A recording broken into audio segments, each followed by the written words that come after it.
Good evening, my friend. I hope tonight finds you in peace and comfort.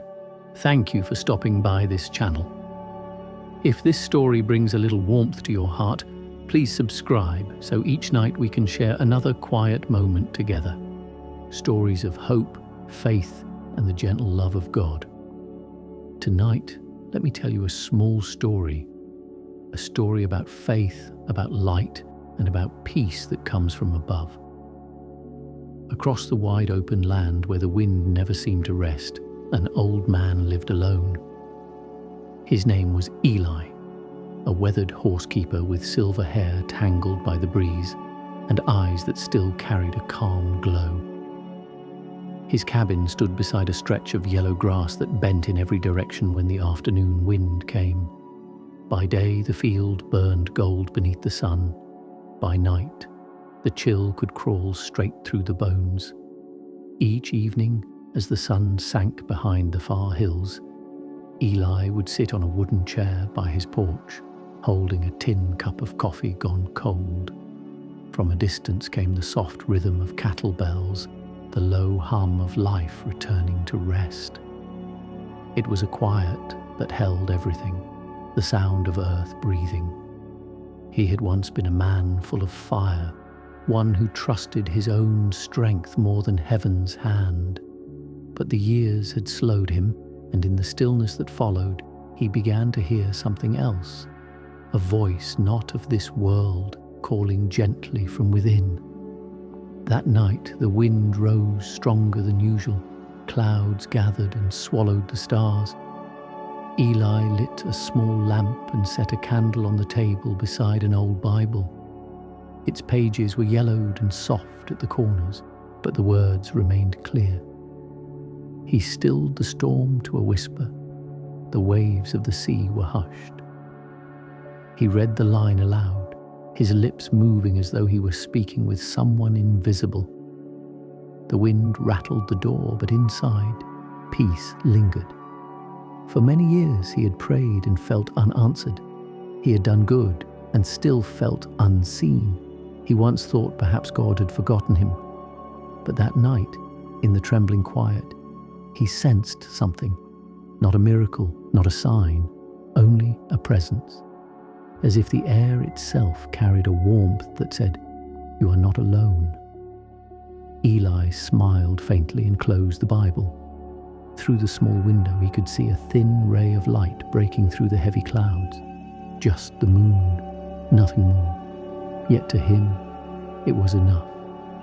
A reminder that even through darkness, God's light still finds a way. He whispered, "Thank you, Lord. I'm still here. And I know you are too." He slept late that night. Outside, the wind kept moving across the plain, but it no longer sounded hollow. In his dreams, he saw a green field washed in early light, animals resting, and a soft radiance spreading over everything. And in that dream, a voice came to him, strong yet tender. "Do not be afraid, for I am with you." When morning came, the sun rose slowly over the land. The sky after the storm looked clean and new. Eli opened his door and drew in a long breath of cool air. The scent of damp soil drifted up from the grass. Dewdrops glimmered like silver on every blade. Everything appeared ordinary, and yet within him, something sacred had awakened, a faith that had been asleep for too long. He brewed a pot of tea and sat once more on his porch, the same place he always did. But this time, the light felt different, warmer, nearer. He didn't speak, he didn't need to. Sometimes silence is the truest prayer. He simply sat, letting the breeze touch his face, feeling the quiet presence of God in the rhythm of the world around him. Emotional anchor. Even in the dry wind, God whispers, "I am here." The stream through the valley of stone. The land had gone dry for so long that even the birds seemed to have forgotten how to sing. The hills, once soft and green, now stood pale and cracked, their stones burning in the afternoon light. The people of the small valley whispered that perhaps the Lord had turned his face away. It had not rained in almost a year. The wells were low, the grass brittle, and every morning the air carried the dust of thirst. At the edge of the valley lived an old widow named Miriam. Her cottage was made of rough stone and wood, built by her late husband decades ago. She had known hardship before, war, famine, loneliness. Yet she had never known silence quite like this. Every night she would walk to the dry stream bed behind her house, kneel down where water once ran, and touch the cracked earth. It was as if she were touching the memory of life itself. Sometimes she would whisper, "Lord, where are you in this silence?" And though the wind never answered, something in her heart kept her there, waiting. One morning before the sun had risen, Miriam awoke with an ache in her chest that was both sorrow and longing. The sky was still dark, the world asleep. She wrapped a shawl over her shoulders and stepped outside. The ground beneath her feet was cool. She walked down the path toward the stream bed again, as she had done every morning for months. But this time, she noticed something strange. The air felt different. There was a faint smell of wet soil, so faint she almost doubted it was real. She knelt down. The earth was damp. Miriam pressed her hand into the dirt. Beneath her fingertips, she felt something cold and alive, a small thread of water slipping silently through the cracks. It was only a trickle, barely enough to fill a palm, but it was moving. Her eyes filled with tears as she realized what it meant. Life had returned, not with thunder or storm, but with quiet persistence. She hurried back to her house, fetched an old clay bowl, and carried it to the spot. As the tiny stream gathered in the bowl, she lifted it toward the dawn, whispering, "Thank you, Lord. I thought you had forgotten us." But God never forgets. By noon, the trickle had grown into a small stream. The sound of it echoed softly against the valley's stone walls, like a hymn the earth had been holding back for too long. Children from nearby cottages came running, barefoot and laughing. They splashed the cool water onto their faces, their cries of joy rising like prayer. Even the trees seemed to stir, their leaves trembling in the faint wind that carried the scent of moisture. Miriam stood nearby, her hands clasped before her chest. She wasn't thinking of the drought anymore, nor of her loneliness.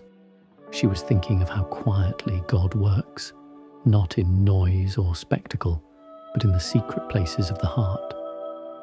She remembered a verse she had learned as a girl. "The desert and the parched land will be glad. The wilderness will rejoice and blossom." That night, she could not sleep. She sat by her window looking out at the moonlit valley. The water shimmered like silver under the pale light, and she thought of how easily faith can dry up when we are afraid, and how gently it can return when we least expect it. Sometimes we do not need to see a river. We only need to feel the first drop. A few days later, travelers passing through the valley stopped to drink from the new stream. They said it was the sweetest water they had ever tasted. One of them asked Miriam, "How did this happen?" She smiled, her wrinkled face glowing softly in the firelight. "It wasn't me," she said. "It was the Lord, remembering us." Word spread quickly, and soon the valley was filled with laughter again. Fields began to green, birds returned to sing at sunrise, and people gathered each evening by the water to give thanks. Miriam would sit among them quietly listening. She no longer needed to ask, "Where are you?" For she had found her answer, not in the sky, but in the small faith that had survived the drought. Weeks later, when the rain finally came, it fell gently, not as a storm, but as a blessing. It washed over roofs, over faces lifted toward heaven, over the stones that had waited so long. And in the middle of it all, the old widow stood with open hands, letting the rain cover her. She closed her eyes and whispered, "Your mercy flows like this water, Lord. It never runs dry." Inside her house that night, the candle burned low. On her table sat the same clay bowl she had used to collect the first trickle. It was now full of clear, living water. She didn't drink it. She kept it as a reminder that even in the valley of stone, God's love finds a way to flow. Outside, the sound of the stream continued, gentle, endless, steady. And in that sound, Miriam heard the heartbeat of heaven. God knows the places where we thirst, and he makes the water flow where no one expects.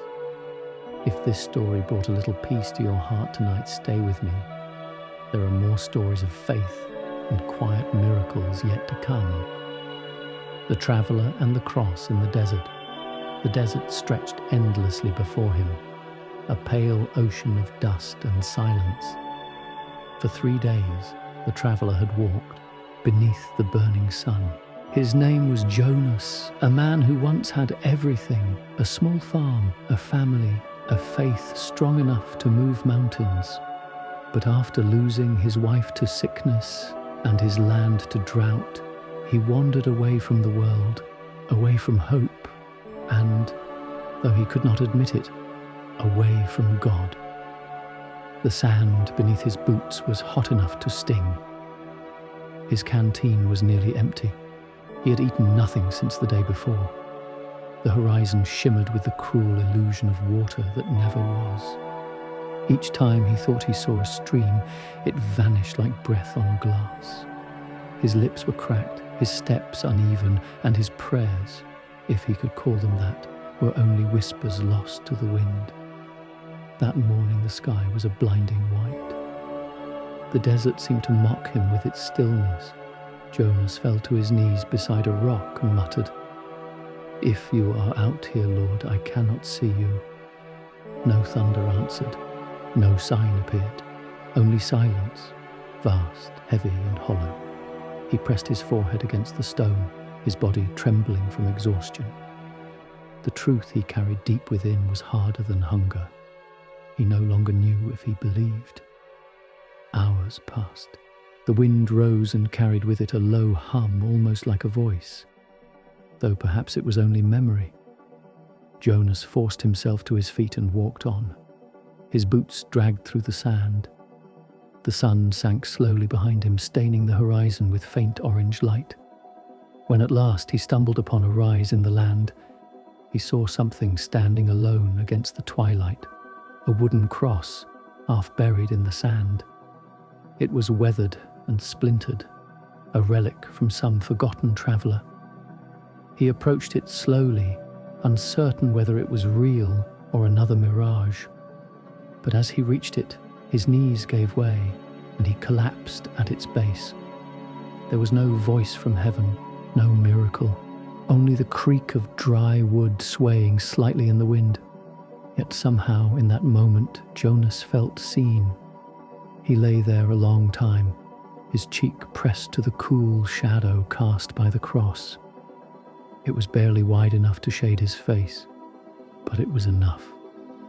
The desert around him seemed to hold its breath. He remembered words his mother once told him when he was a boy. "Sometimes, child, God doesn't calm the storm. He calms the man walking through it." Jonas closed his eyes and whispered, "Then calm me, Lord." And something in him, something long frozen, began to melt. He stayed beside the cross through the night. The stars rose above him, scattered like dust from God's own hand. The air cooled. The moon climbed high, silvering the sand.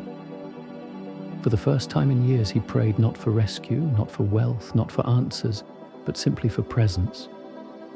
And there, beneath the wooden beams, he felt it, a quiet that filled him, not with words, but with peace. In the morning, he awoke with the first light. His throat was dry, his limbs stiff, but his spirit felt strangely strong. When he looked around, he saw something he hadn't noticed before.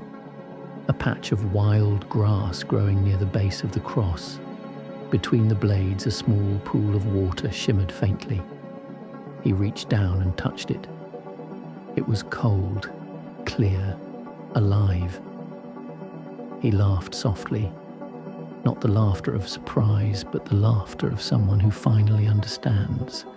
He drank, then sat back and watched the sun climb over the dunes. The desert, which yesterday had felt like a tomb, now seemed holy, a cathedral of silence where only faith could breathe. Jonas stood, brushed the sand from his clothes, and looked at the cross once more. He realized then that he had never been alone. It was only his heart that had wandered. Before leaving, he took a piece of broken wood from the foot of the cross and tied it to a string around his neck. It was rough, uneven, almost meaningless. Except to him. It was a reminder that even in the most barren place, there is a shadow, a whisper, a sign that God has not forsaken us. He turned east, toward home. The journey ahead was still long and the road uncertain, but the burden he carried was lighter now. Each step felt guided, each breath steadier, and as the morning wind moved across the dunes, Jonas thought he heard a voice, not above him, but within him, saying, "I was with you in the desert, and I am with you still." By midday, the cross was a distant silhouette behind him. The sand shimmered under the sun. The wind carried no promise of rain. Yet Jonas smiled.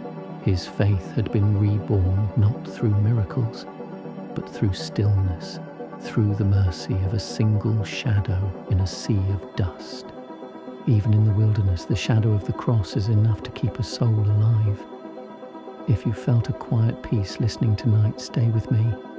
There are more gentle stories ahead, reminders that even in our deserts, God still walks beside us.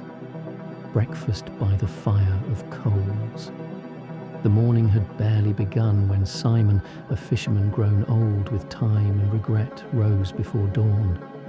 The sea was still, an endless sheet of grey beneath the faintest blush of light. He moved quietly through the small wooden hut where he had slept, taking care not to wake the others who shared his roof. They were younger men, strong and eager, still chasing the rush of the day. Simon had long since learned that some things cannot be hurried, least of all, peace. He carried his nets down to the shore, his hands rough and calloused from years of casting and mending. The sand was cool beneath his feet. He could hear the soft lap of waves against the rocks, and far off, the low cry of a gull. It was a sound that always made him think of the past, of nights when the boats were full and his laughter was easy and his heart was certain. But those were days before he had denied the one who loved him most. That memory lived in him like a shadow that refused to fade. He had followed the teacher with fire in his chest, had sworn loyalty stronger than death. Yet when the moment came, fear had stolen his voice. 3 times he had said, "I do not know him." And each time, his heart cracked a little deeper. Now, years later, the ache remained. Even after seeing the risen Lord, even after forgiveness had been spoken, Simon still carried the echo of that night, a heaviness that clung to his soul. He sat on a rock and stared at the horizon.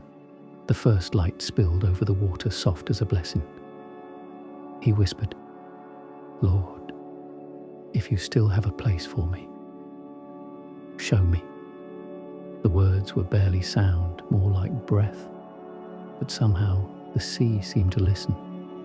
As he watched, he noticed a faint column of smoke rising near the far edge of the beach. The scent reached him slowly, gentle and familiar. Burning wood, the faint sweetness of roasted fish. He frowned. No one fished this early, not in this quiet season. He stood, curiosity stirring, and walked toward the smoke. There, beside a small fire of glowing coals, sat a stranger. His robe was simple, his hand steady as he turned the fish over the fire. The crackle of the flames mingled with the hush of the waves. Simon stopped a few paces away, uncertain whether to speak. The man looked up and said softly, "Bring some of the fish you've just caught." Simon blinked. "I haven't caught any," he replied. The man smiled. "Then cast your net once more on the right side of the boat." Simon hesitated, a shiver of memory running through him. The words were too familiar, words spoken once before, long ago, on another morning just like this. He turned, walked back to his boat, and did as he was told. The net sank into the sea. For a moment there was only silence. Then a sudden pull, strong and alive. The rope tightened in his hands. The net was full, heavy with fish, so many he could hardly lift it. His heart pounded. He looked again toward the man by the fire. The light of dawn fell across his face, and Simon knew. It is the Lord. Without a second thought, he wrapped his outer garment around him and jumped into the water. The cold bit into his skin, but he didn't care. He waded toward the shore, his eyes fixed on that quiet figure beside the fire. When he reached land, he stood dripping before him, breathing hard. The Lord smiled, his eyes warm as the coals. "Come," he said, "have breakfast." Simon sank to his knees. The scent of bread filled the air, bread broken by the same hands that had once lifted him from the waves.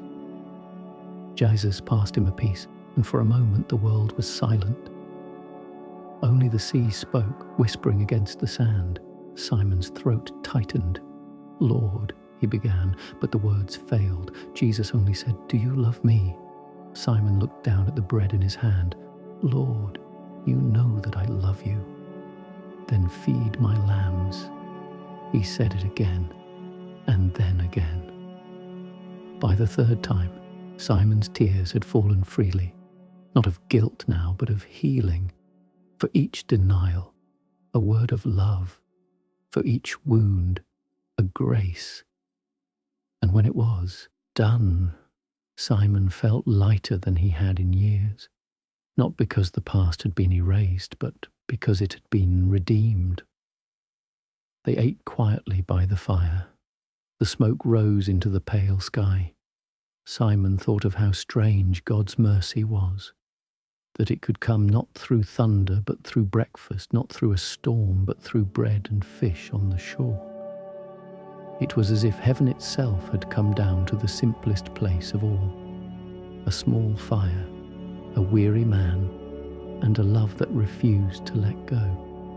When the meal was done, Jesus stood, looked toward the sea, and said, "Follow me." And Simon did, his feet still wet, his heart still trembling, but his soul reborn. Long after the fire burned low, the scent of it lingered in the air. The scent of forgiveness, of mourning, of new beginnings. When we open the door to another, Christ enters with the warmth of morning light. If this story brought stillness to your heart tonight, stay close. More quiet stories of God's love await, told in the hush of evening. The dust road and the distant church bell. The road stretched long and tired beneath the heavy light of late afternoon. Dust rose with every step, clinging to the hem of the widow's skirt.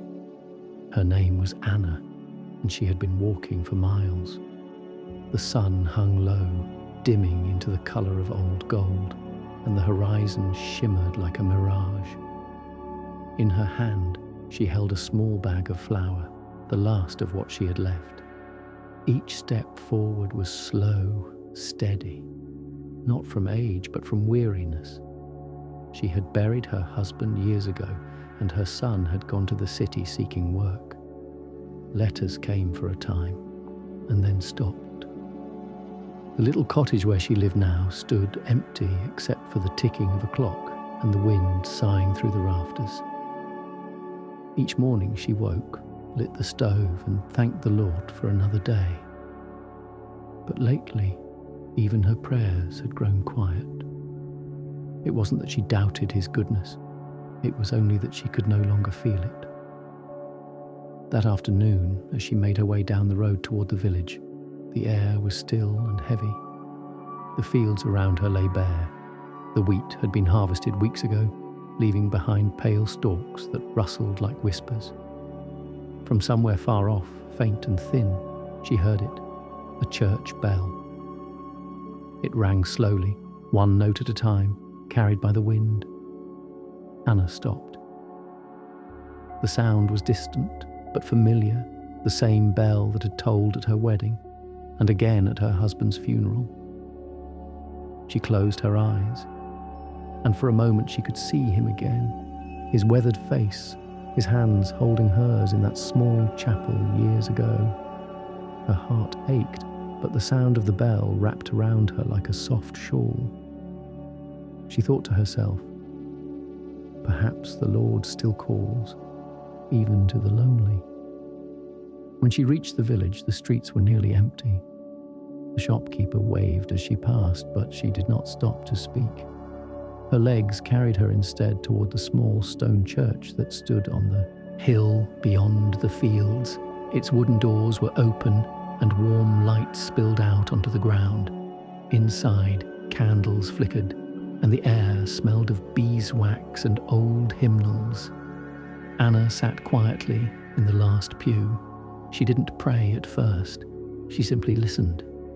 The bell had stopped, but she could hear the soft creak of the rafters, the breath of wind through stained glass, the faint echo of her own heartbeat. She bowed her head and whispered, "Lord, I don't know what to say. I only came because I miss the sound of you." No voice answered, but the silence felt different now, not empty, but waiting. After a while, she rose and walked to the altar. The candles flickered as she passed. She reached out and touched the rough wood of the table where countless others had laid their burdens before God. Her eyes filled with tears. "You still remember me, don't you?" she said softly. Outside, a gust of wind swept through the open door. The candles trembled but did not go out. And in that moment, Anna felt something gentle move through her. Not a voice, not a vision, but a warmth spreading through her chest like sunlight. She knelt down, her hands trembling, and whispered, "Thank you, Lord. I almost forgot how near you are." When she stepped back into the cool evening air, the sky was awash with violet and rose. The dust road shimmered faintly under the fading light. From behind her, the bell rang again, once, twice, slow and deep. She smiled, and for the first time in many months, her steps felt light. Halfway home, she met a young boy sitting by the roadside holding a broken wheelbarrow. He looked up at her, eyes wide. "Ma'am, could you help me?" Anna hesitated. Her arms ached, her feet were sore, but she set down her bag and knelt beside him. Together, they lifted the wheel, set it right, and tightened the rusted pin. When it was done, the boy grinned and said, "Thank you, Mum. I thought I was alone." Anna smiled. "None of us are ever truly alone, child." As he ran off toward the village, she looked up at the sky once more. The last light of day fell across the hills, and she could see the outline of the church tower far away. It gleamed faintly against the darkening blue, a small reminder that even when life seems quiet, heaven still speaks, sometimes through bells, sometimes through the gentle act of helping another. When she reached her cottage, the wind had risen, carrying the smell of rain. She placed the flour on the counter, lit her lamp, and sat by the window. The fields outside were dark, the horizon lost to night, but the faint echo of the bell still lingered in her ears. Slow, steady, faithful. She whispered one last prayer before bed. Thank you, Lord, for calling me home. Not with thunder, but with a sound my heart could recognize. The night settled soft around her. Somewhere far off, the church bell rang again, and she smiled in her sleep. Even a faint bell in the distance can awaken the heart to God's nearness. If this story brought a quiet peace to your evening, remember, you can stay and listen again tomorrow night. There's always another story, another whisper of God's love waiting here for you. The promise beneath the cold night. The night had settled heavy over the land. Frost lay across the fields like a veil of glass, and every sound seemed hushed, as though the world itself were holding its breath. In a small wooden barn on the edge of town, a single lantern burned weakly against the dark. The light trembled on the walls, revealing bales of hay, a few old tools, and a young boy curled up beneath a tattered blanket. His name was Samuel, and he couldn't have been more than 10. The barn had become his home after his mother fell ill and was taken to a nearby town for care. The neighbours had promised to look after him, but as winter grew colder, they had troubles of their own. So Samuel stayed, guarding what little they had left, an old horse, a few chickens, and faith as fragile as the flame beside him. He pulled the blanket tighter around his shoulders and listened to the wind moaning through the cracks. The cold crept in like a thief, finding its way through every seam of the barn. Samuel could see his breath in the air, white and thin.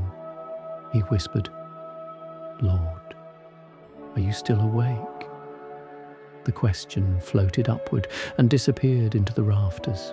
For a long while there was no sound but the rustle of hay. Then from the corner of the barn came a low, steady breath, the horse shifting in its stall, its warm body sending out gentle waves of heat. Samuel smiled faintly. "You're still here," he murmured. He climbed out from beneath his blanket and went to the horse, resting his small hand on its neck. The animal turned its head, nuzzling him softly. That simple touch, alive, warm, trusting, eased something inside him. He remembered how his mother used to tell him that God never sleeps. "He watches over the fields," she would say, "over the birds, the stars, and even the smallest child." Samuel wanted to believe that. But it was hard on nights like this, when the sky was empty and the air bit his skin. He looked out the small window and saw the moon, half hidden behind clouds. "If you can hear me," he whispered, "please, don't let me be afraid tonight." Outside, the wind rose again, rattling the old wooden door, but with it came something else, the faint, steady chime of a church bell in the distance. 1, 2, 3. The sound was soft, but it carried through the air like a promise. Samuel listened, then breathed out slowly. He wasn't alone. Somewhere beyond the frozen fields, someone else was awake, maybe even praying the same prayer. He returned to his blanket, lay down and pulled the horse's old saddle pad over himself for warmth. The lantern flickered low, casting long shadows that swayed across the walls. In those shapes, Samuel imagined angels, not with wings of gold, but with the faces of ordinary people, the baker who had given him bread, the woman who had left a coat by the door, the stranger who had smiled as he passed. Maybe, he thought, God sends his angels like that, quietly, in small kindnesses we almost miss. The cold pressed harder. Samuel closed his eyes and began to hum a tune his mother had taught him, a lullaby that spoke of shepherds and stars. His voice trembled, but the melody steadied him. When he finished, he whispered one more time, "Thank you for staying up, Lord. I'll try to sleep now." And as his eyelids grew heavy, he felt something, not warmth exactly, but peace, deep and full, like being wrapped in an invisible embrace. In his dreams, The barn was filled with light. The frost melted, the horse shone like silver in the glow, and a man stood beside him, tall, gentle, with eyes that knew every fear and every hope. The man reached out and placed a hand on Samuel's shoulder. "You are not forgotten," he said. "I am always near." Then the dream faded into brightness, and the boy slept without fear. When morning came, frost still glittered on the ground, but sunlight streamed through the cracks in the wall. The air smelled of earth and hay and the first hint of spring. Samuel sat up, rubbing his eyes. The world looked softer now. He poured water for the horse, fed the chickens, and whispered, "We made it through the night." As he stepped outside, the church bell rang again, this time brighter, livelier. He looked toward the hills where the sound came from and smiled. The day felt new, as though the whole world had been remade while he slept. The fear that had held him so tightly had loosened its grip, and though he was still just a small boy in a cold world, he walked with a quiet confidence, the kind that comes when you know you are being watched over. That night, when he prayed again, he didn't ask for warmth or safety. He simply said, "Thank you for keeping your promise." The words were small, but they carried the weight of heaven. Outside, frost gathered once more across the land, but in that little barn the lantern burned bright, not because it was full of oil, but because faith had caught flame again in a young boy's heart. When the night feels coldest, remember, God never sleeps, and His promise burns quietly within us. If tonight's story brought you peace, stay a little longer. There are more quiet stories to come, and each one reminds us that faith is the softest light in the darkest night. Sunrise over the golden fields. Before the first bird dared to sing, the world lay quiet as breath held in prayer. A pale band of light gathered along the rim of the hills, and the fields, brown through the long night, began to glow with the softest gold. On the footpath between them walked an older man, Elias, hands folded behind his back, shoulders wrapped in a simple cloak. He had risen before dawn, not to hurry anywhere, but to meet the day at its birth, the way one arrives early for a dear friend. He stopped by a low stone wall and rested there, listening.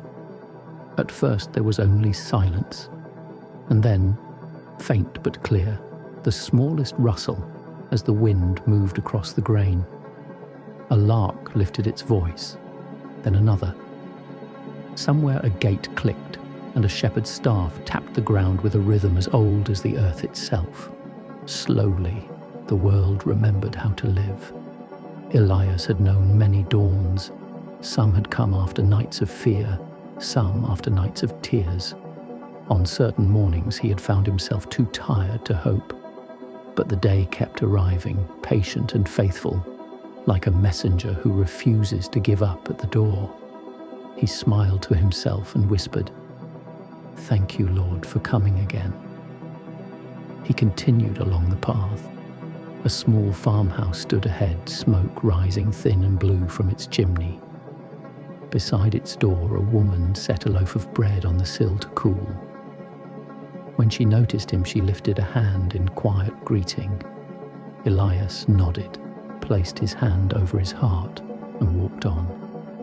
He didn't need to speak. The morning spoke for them both.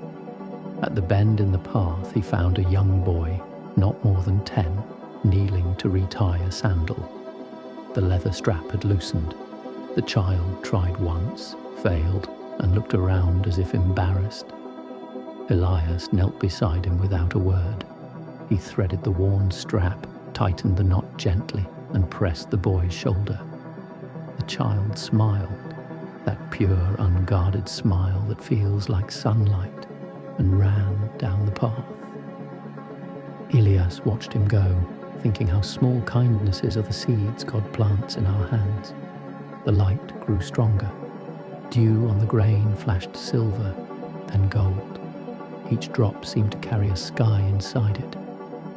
Elias paused again and closed his eyes. He did not pray with sentences or lists. He let the morning pray for him, the cool air, the waking earth, the rhythm of his own breathing. Sometimes the holiest words are the ones that never leave the heart. Beyond the fields lay a narrow stream. Its water, thin after a long summer, chattered softly over stones. A widow stood at the bank filling a clay jar.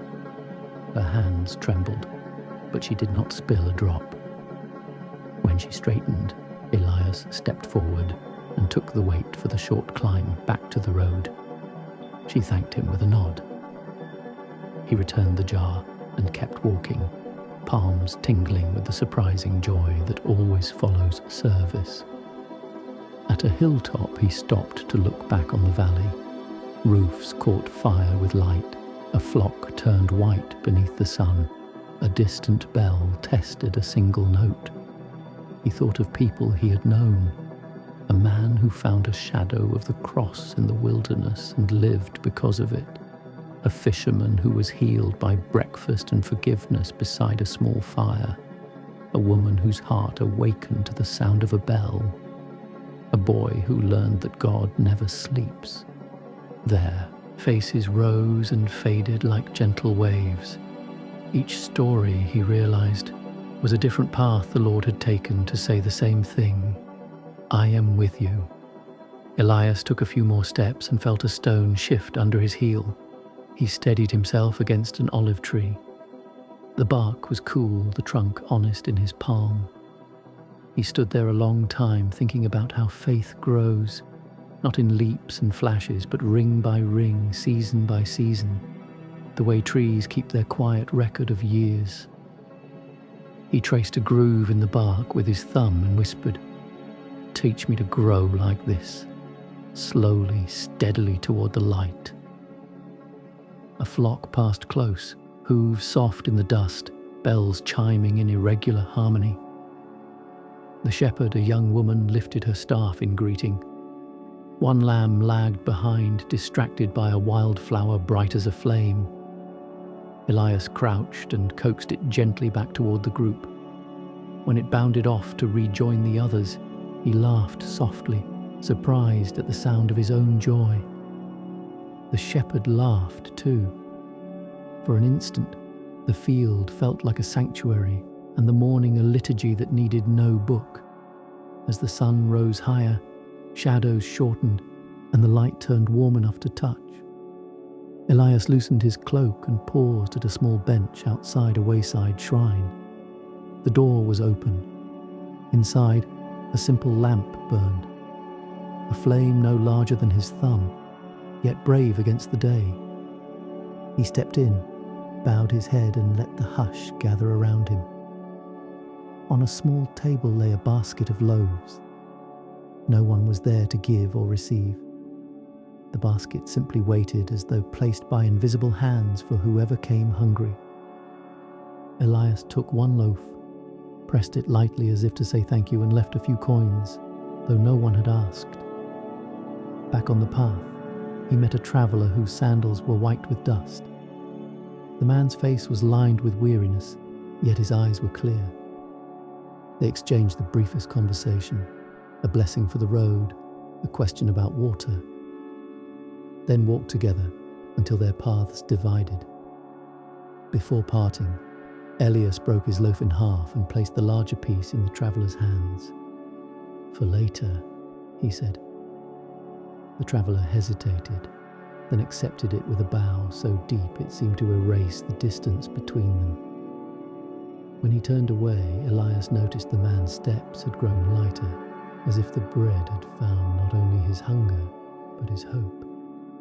Near the end of the fields, the footpath entered a stand of trees.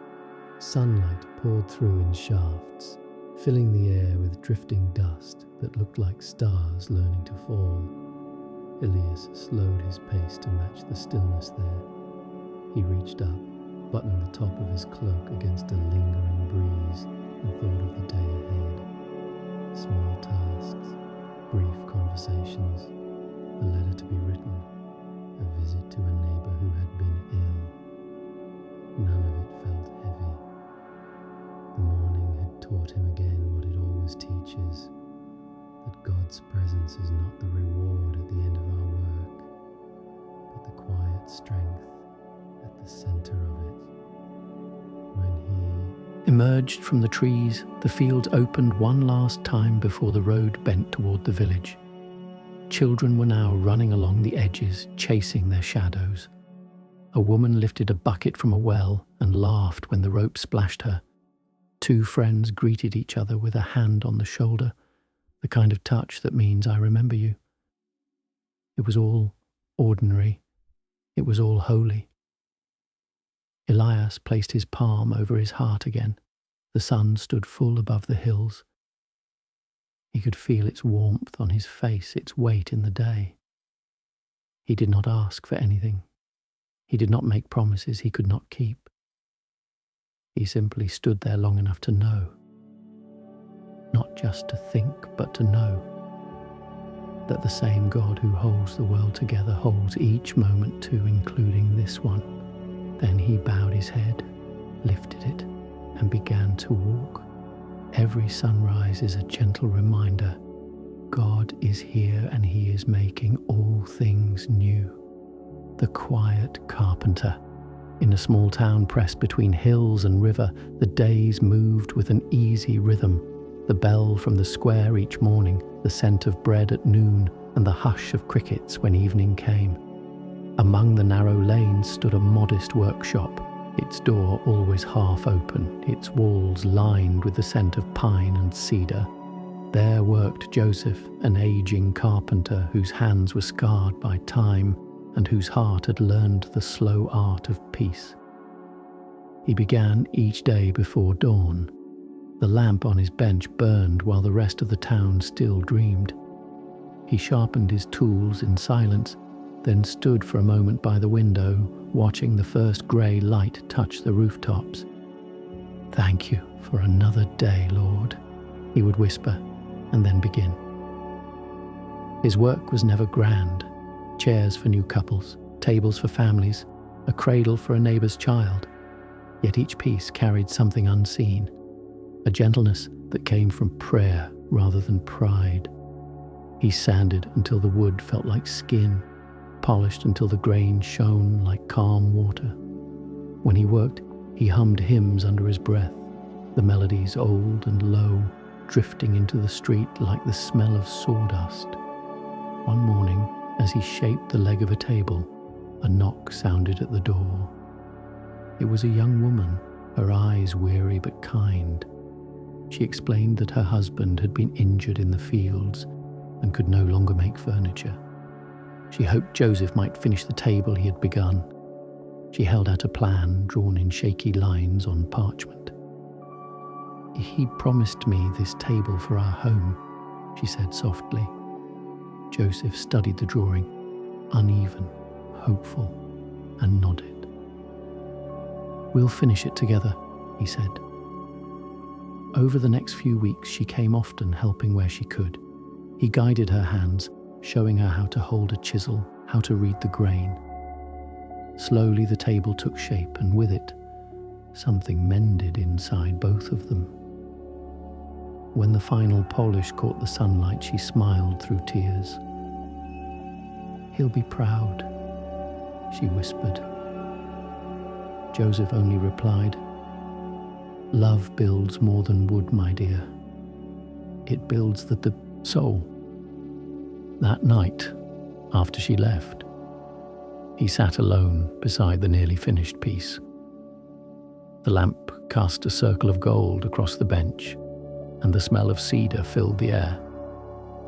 He thought of the countless hours he had spent shaping wood into usefulness, and how quietly God had been shaping him all the while.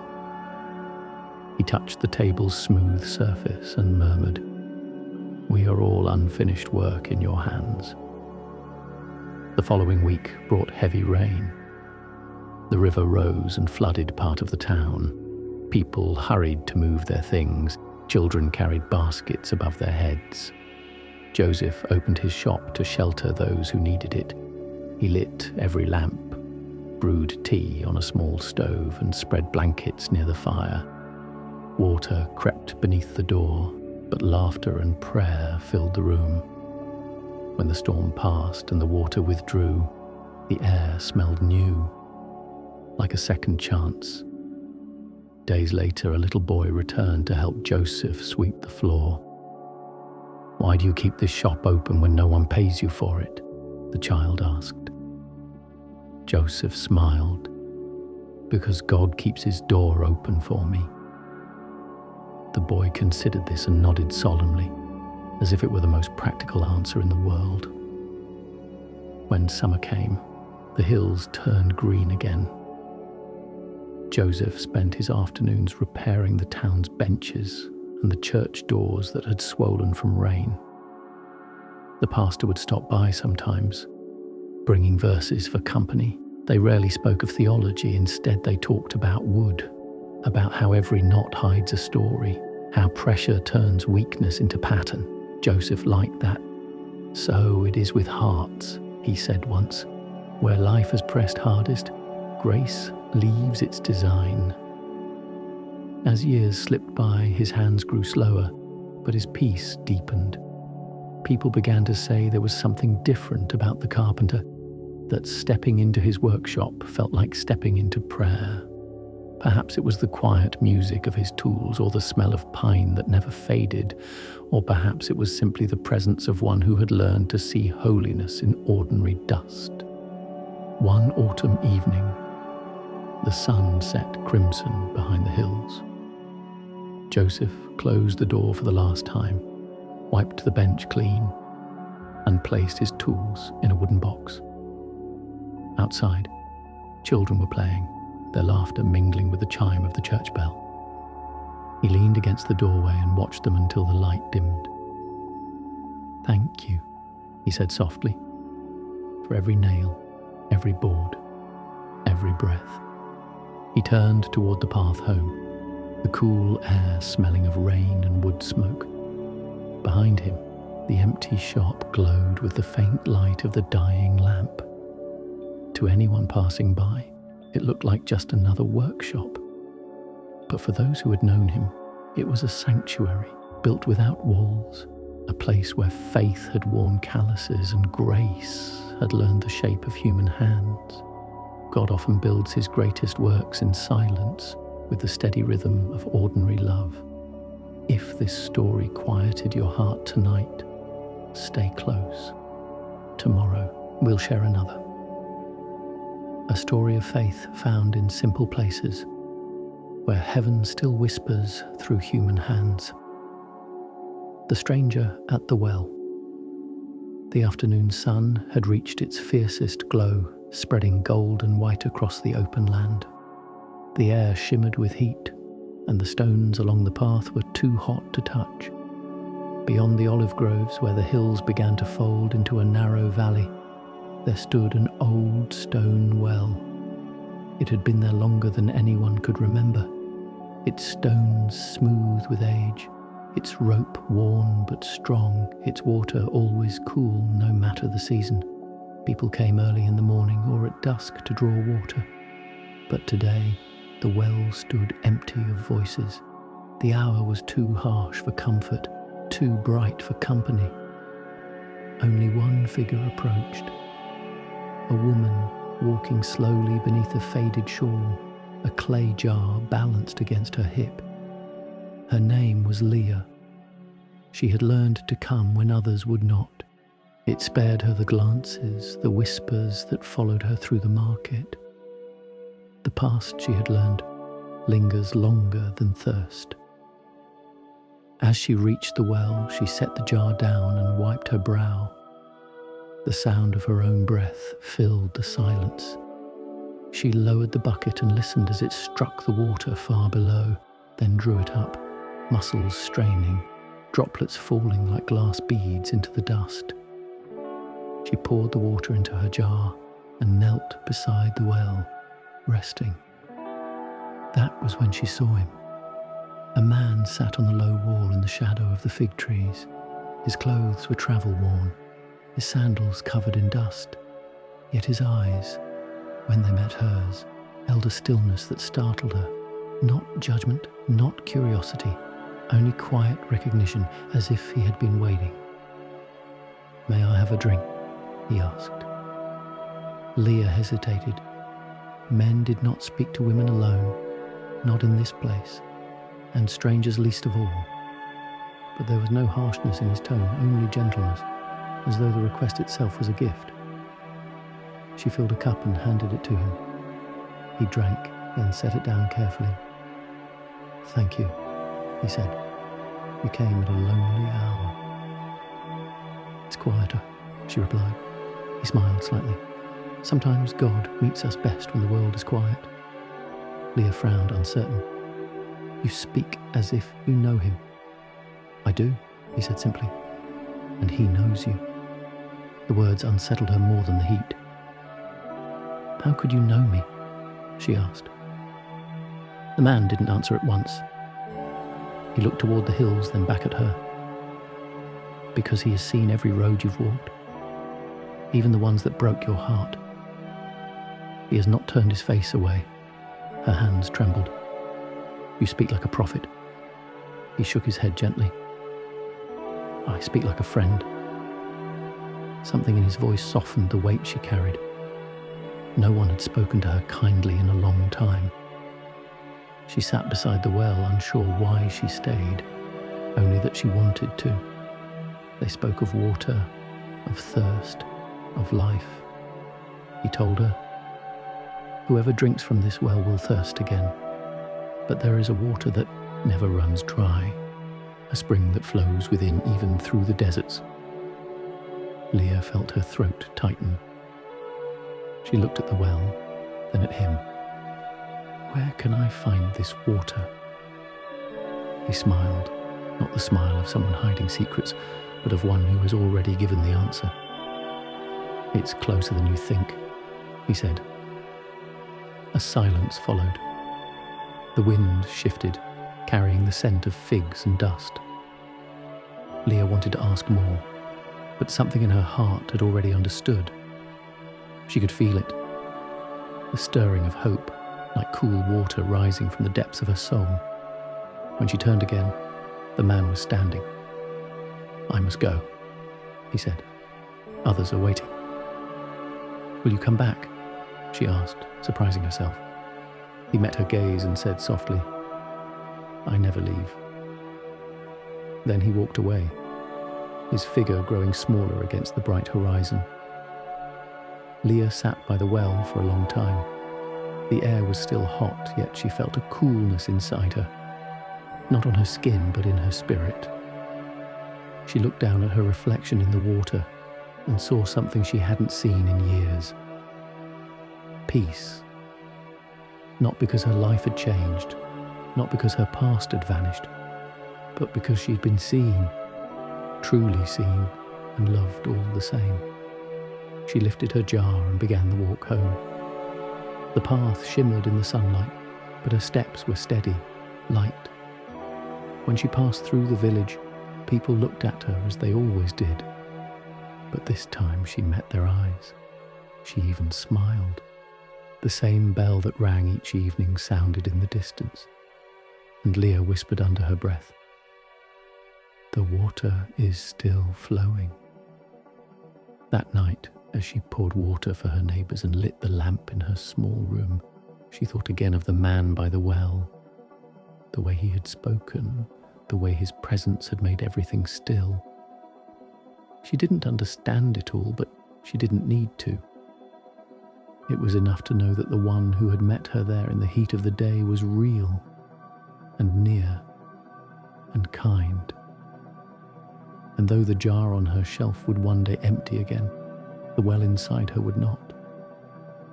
When God meets us, he does not speak of what we've done, only of what we thirst for.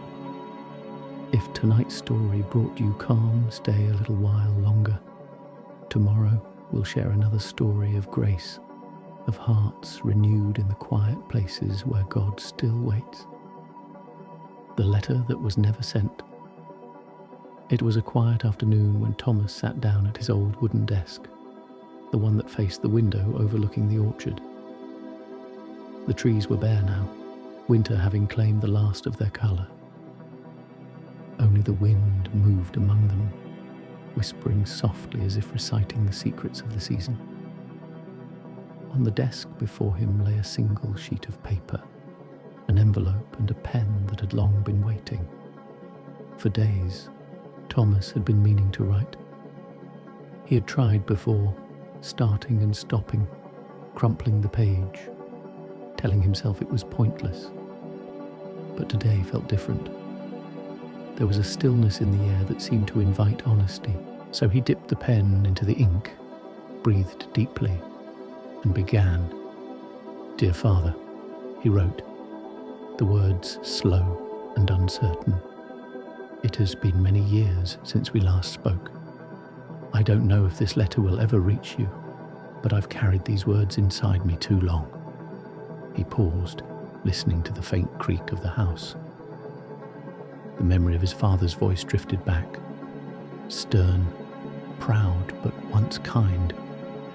They had argued the day Thomas left home over something neither could even recall clearly now. Pride had done what anger alone could not. It had built a wall that grew higher with every passing year. "I used to think forgiveness meant admitting defeat," he continued. "But lately I've come to see it's more like opening a window, letting light back into a room that's been closed too long." He stopped again, his hand trembling slightly. Outside, a bird landed on the windowsill. A small sparrow puffed against the cold. It tapped the glass once with its beak, then stayed there, looking in. Thomas smiled faintly. "You've picked a good day," he murmured. The bird tilted its head as if listening. The afternoon light shifted slowly across the room. Dust floated in golden beams, and the ticking of the clock seemed softer than usual. Thomas wrote for an hour, maybe more, until the words stopped coming. He read what he had written, stories of his mother's garden, of the years spent working in distant towns, of the mistakes that had shaped him, and of the grace that had slowly found its way back into his heart. "I don't need you to answer," the letter said near the end. "I just need you to know that I forgive you, and I hope you can forgive me too." He signed his name, folded the paper carefully and slipped it into the envelope. For a long time he sat there staring at it, the ink drying, the light fading. The thought of mailing it filled him with both relief and fear. What if his father had already passed away? What if the letter never reached him? What if, and this was the hardest question, what if it did, and nothing changed? As the first stars appeared in the evening sky, Thomas rose from his chair. He placed the envelope on the mantel beside a photograph of his parents taken many years before. His father in a worn suit, his mother holding his arm, both smiling in the sunlight. The glass of the frame was cracked, but the faces beneath were untouched. He lit a lamp, poured himself a cup of tea, and sat back down. The room felt warmer somehow. He realized that whether or not the letter was sent didn't matter as much as the fact that it had been written. Something had shifted within him, a burden loosened, a wound quietly closed. Forgiveness, he understood now, is not a message you send to another. It is a seed you plant in your own heart, trusting God to let it grow in His time. The next morning, Thomas woke early. The air was crisp, the sky pale and clear. He stood by the fireplace for a long moment, then took the letter from the mantel. He slipped it into his coat pocket and walked outside. The frost on the ground sparkled like broken glass beneath the first sunlight. The road leading out of town was empty. He started walking. He passed the church, its bell silent but steady in its tower. He passed the bakery, where the smell of bread floated through the air. When he reached the post office, he stopped. He took the letter from his pocket, looked at it one last time, and smiled. Then, instead of placing it in the slot, he turned and walked toward the hill overlooking the town. From there he could see the river, the fields, and the small cemetery where his parents rested side by side. He stood there for a while, the wind tugging gently at his coat. Then he knelt, pressed the letter against his chest, and whispered, "I love you, Father. I'm home." The wind rose slightly, lifting his hair, carrying the faint sound of the church bell from below. It rang once, clear and deep, like an answer. He left the letter there beneath a small stone and walked back down the hill. The sky had turned golden again, and his steps felt lighter than they had in years. That evening, as he sat once more by the window, he saw the same sparrow return to the sill. It fluttered its wings, looked at him through the glass, and flew off toward the west. Thomas closed his eyes and smiled. The letter might never be read, but the message had already been delivered. To heaven, perhaps, or simply to the quiet part of his own soul where God listens most closely. Some letters never reach the post, yet still find their way to the heart of God. If this story touched a tender place in you tonight, stay a little longer. Tomorrow brings another story, another whisper of forgiveness and faith under the quiet hand of God. The candle in the window snow had fallen all afternoon, hushed and patient, covering the lanes and stoops and garden walls with a clean, forgiving light. By dusk, the town was wrapped in white. Roof lines softened, footprints filled. Smoke rose from chimneys in steady threads and drifted into the blue of evening like prayers that knew their way home. On the edge of the square stood a narrow brick house whose shutters had faded to a pale, faithful green. In its top window, facing the church tower, a single candle burned each night of winter. No one could remember when the custom began. Some said it started during a wartime blackout.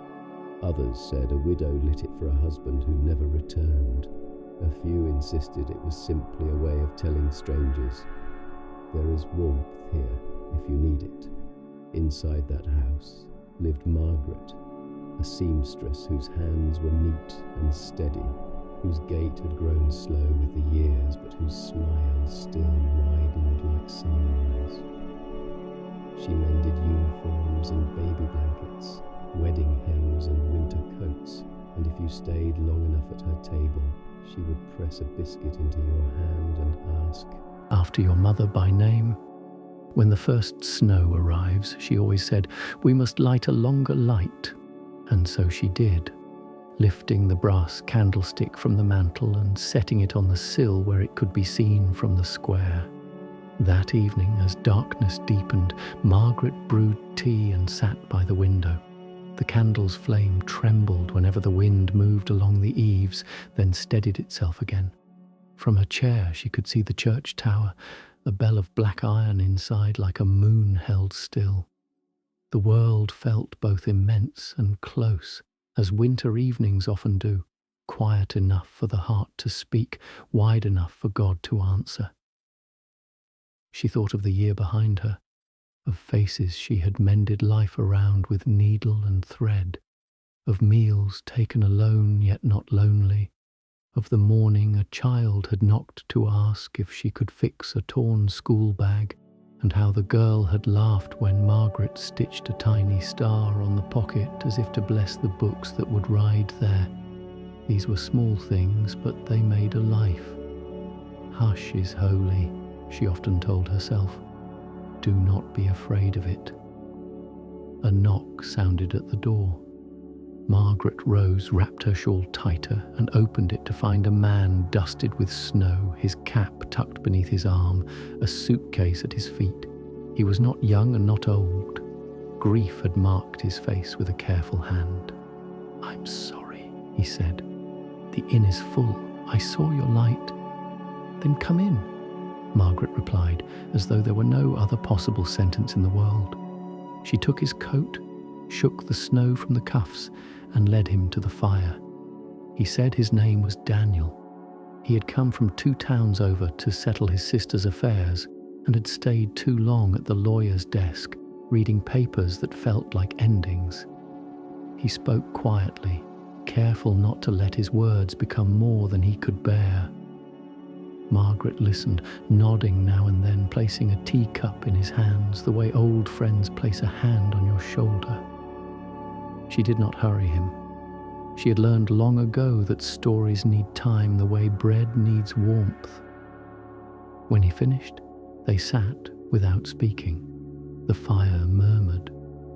Somewhere in the square a sleigh bell chimed and a child laughed, quick as a spark. Margaret rose, took a small tin of biscuits from the cupboard and set it on the table between them. Then she reached for a second candle, lit it from the first and carried it to the hall table. Daniel watched the twin flames. "One for the window," he said, "and one for the door." "One for the street," Margaret answered, smiling, "and one for the traveller inside." He lowered his eyes. "I thought grief would feel like a storm," he said. "It feels more like a room where the air has gone thin." Margaret nodded. "Then we must open a window. Sometimes a flame does that without any noise." They ate in gentle company. When at last she showed him to the spare room, Daniel paused in the doorway. "Why do you keep the candle in the window every winter?" he asked. Margaret considered. "I could say it's for tradition," she said. "I could say it's so people won't lose their way. But truthfully, I keep it because of what it does to me. When I light it, my house feels like it belongs to the Lord again, like I have offered him a place to stand in the night. And when I remember that, I remember that the people who pass my window belong to him too." Daniel slept as a man sleeps after a long journey that had no road, deeply, without dreams. Before dawn, he woke to the faintest glow pressing at the curtains. He dressed, carried his bag to the hall, and found Margaret already up, feeding the fire a small, patient stick. On the table lay a paper parcel tied with string. "Bread for your train," she said, "and a little jar of marmalade. Sweetness helps a road feel shorter." He took the parcel and swallowed. Gratitude and sorrow met in his chest like 2 tributaries becoming a river. He did not trust his voice, so he put on his coat and turned toward the door. There, he saw the candle's pool of light on the sill and stopped. "May I?" he asked, nodding toward it. "Of course," Margaret replied. He stood before the candle and closed his eyes. He did not pray with words. He let the light do it for him. Then he bent, breathed gently, and blew the flame out. Wisps of smoke curled up like ribbons, grey upon grey, and the air smelled of warm wax and something older, Sabbath and sanctuary and rest. The window looked briefly empty, and then, as morning gathered behind it, not empty at all. Outside, snowfall had softened to a flurry. Daniel turned back once more. "Thank you," he said, "for a room that felt like breathing." "Travel mercies," Margaret answered, placing 2 fingers to the brim of her cap as if to bless the road itself. He left, his boots making small hymns in the new snow. Margaret watched him cross the square, become a figure, then a shape, then a moving brush of grey against white. The church bell tolled the hour, warm and plain. She lifted the candlestick, trimmed the wick, and set a fresh taper in place. When the night returned, she would light it again. Later that morning, a small boy passed with a wooden sled and stopped beneath her window. "Miss Margaret," he called, "why do you make a light when there are street lamps everywhere?" She leaned out, elbows on the sill. "Street lamps show us where the road is," she said. "A candle shows us where home is." The boy considered, nodded gravely, as though a great secret had been entrusted to him, and trudged on, pulling his sled like a promise. Evening came early, violet along the rooftops. Margaret struck a match and breathed a tiny prayer as the wick caught. Nothing lofty, just a sentence of thanks and a sentence of offering. The flame steadied. In the square, footsteps paused. A woman touched her husband's arm and pointed. "Look." A traveller set his collar and walked toward the light. Somewhere a lonely heart, seeing it from the far end of the street, decided not to go on to the next town after all. And overhead, beyond cloud and bell and chimney smoke, the quiet maker of light and snow and human rooms watched and was near. One small flame in a winter window can teach a weary heart the way back home. If tonight's candle warmed your spirit, stay close tomorrow. Another quiet story will be waiting, and perhaps another light for your road. The Potter's Wheel, on the narrow lane behind the market, where morning light arrived later than elsewhere and the air always smelled faintly of clay, a small workshop sat with its door half open. Inside, shelves lined the walls from floor to rafters, holding cups and bowls and lamps the colour of quiet earth. At the back, by a square window, a potter worked alone. His name was Ezra. His beard had gone white, his eyes a soft grey like river stones smoothed by years. He began each day the same way. He lit a lamp even when the sun was up, for he liked the way flame made shadows friendly. He washed his hands in a basin and touched each tool as if greeting an old friend. Then he pressed his foot to the treadle and set the wheel to turning, slow at first, then steady, a low hum, like a psalm without words. People said Ezra could make a water jar thin as a promise and strong as a vow. He only smiled and said, "Clay remembers the hand that loves it." When the market grew busy, children pressed their noses to his window to watch a lump of earth rise into shape beneath his palms. He would look up, raise an eyebrow, and the little audience would dissolve into giggles. Sometimes he made a small pinch cup and set it at the door with a sign, "Take if you're thirsty." One winter morning, when frost traced ferns on the window glass, the bell above his door gave a cautious ring. A young woman entered, her scarf tucked close against the cold. She carried a wrapped bundle.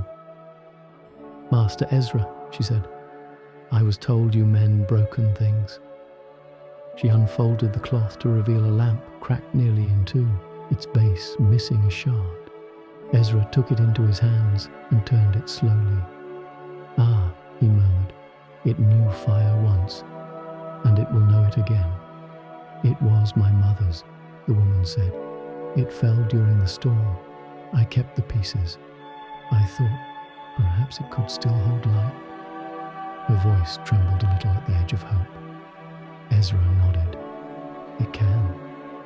He set the lamp down gently and invited her to the bench near the stove.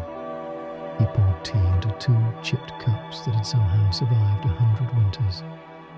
They spoke little. The stove ticked. The wheel turned without him.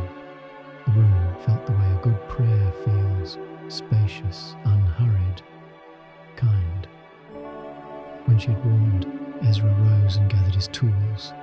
He mixed slip, the thin clay that becomes a bond, and found a sliver that matched the missing curve. "It will bear a seam," he said, "but a true seam is not a weakness.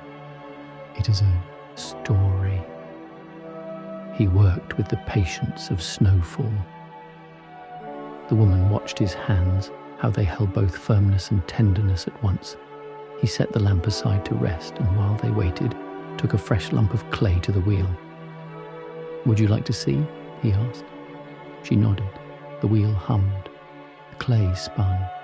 Ezra's hands came down like blessing, centering the mound, pressing, steadying, coaxing the wobble towards stillness. "This is the beginning," he said softly, mostly to the clay. Without center, everything collapses. He opened the mound with his thumbs, drawing it up into a cylinder. The walls thinned. A curve appeared, a lip, a neck, a shape like a gentle breath. Water shone on the surface like a held tear. When I was young, Ezra said, I thought strength meant hardness, but clay taught me otherwise. It is the soft that can be shaped. It is the yielded that endures the kiln. He lifted his foot and the wheel slowed. The vessel stood there, simple, truthful, alive. He cut it free with a cord and set it on a plank to dry. Then he turned back to the broken lamp. All afternoon, the winter light moved slowly across the shelves. Now and then, a neighbour came for a bowl or to leave a loaf by the door. Ezra accepted bread the way he accepted compliments, gratefully as if both were undeserved. He sanded the seam, smoothed a paste of clay and ash into the line, and wiped away the excess with a damp cloth. The repair did not erase the past. It made a place for it. When the work was done, he arranged 2 lamps on the table, the newly mended one and an old one of his own, and filled them from a small jar of oil. He waited until dusk. Then, as the sky turned the colour of winter plums and the first star woke above the market roof, he touched a flame to both wicks. The light rose, wavered, and steadied. The repaired lamp burned no brighter than the other. It did not need to. The woman inhaled like someone remembering how to breathe. "Thank you," she whispered. "It is whole." Ezra shook his head.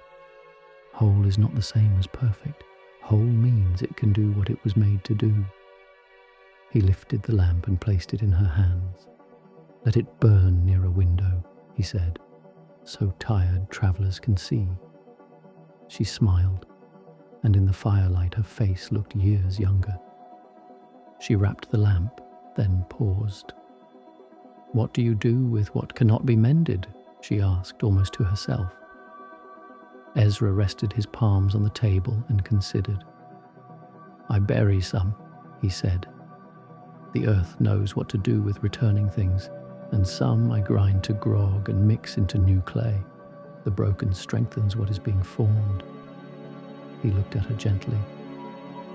"Nothing is wasted, child, not in this shop and not in God's hands." Snow began again, a soft whisper on the window. The woman rose to go. Ezra walked her to the door. Cold air entered like a guest welcomed for its honesty. In the lane, the evening lamps of the town winked on one by one, small stars lowered to human height. "Master Ezra," she said, "your work, it is like prayer." He smiled. Perhaps prayer is simply letting ourselves be shaped by a kinder hand. After she had gone, he tidied the bench and set fresh clay beneath a damp cloth. He blew out one lamp, left the other burning, and stood a long while watching its steady heart. On the shelf above, pieces waited, some trimmed and ready for the kiln, some raw and lopsided, some beautiful without knowing it yet. He loved them all. He loved the failures too. They had taught him most. Before closing, Ezra opened the door and set the burning lamp on the threshold. Snowflakes tilted through its halo and melted on the warm brass. A traveller passed, slowed and nodded, a wordless exchange. "There is light here." Ezra nodded back and, without speaking, blessed the road between them. He lifted the lamp again and carried it inside as one carries a newborn through a sleeping house.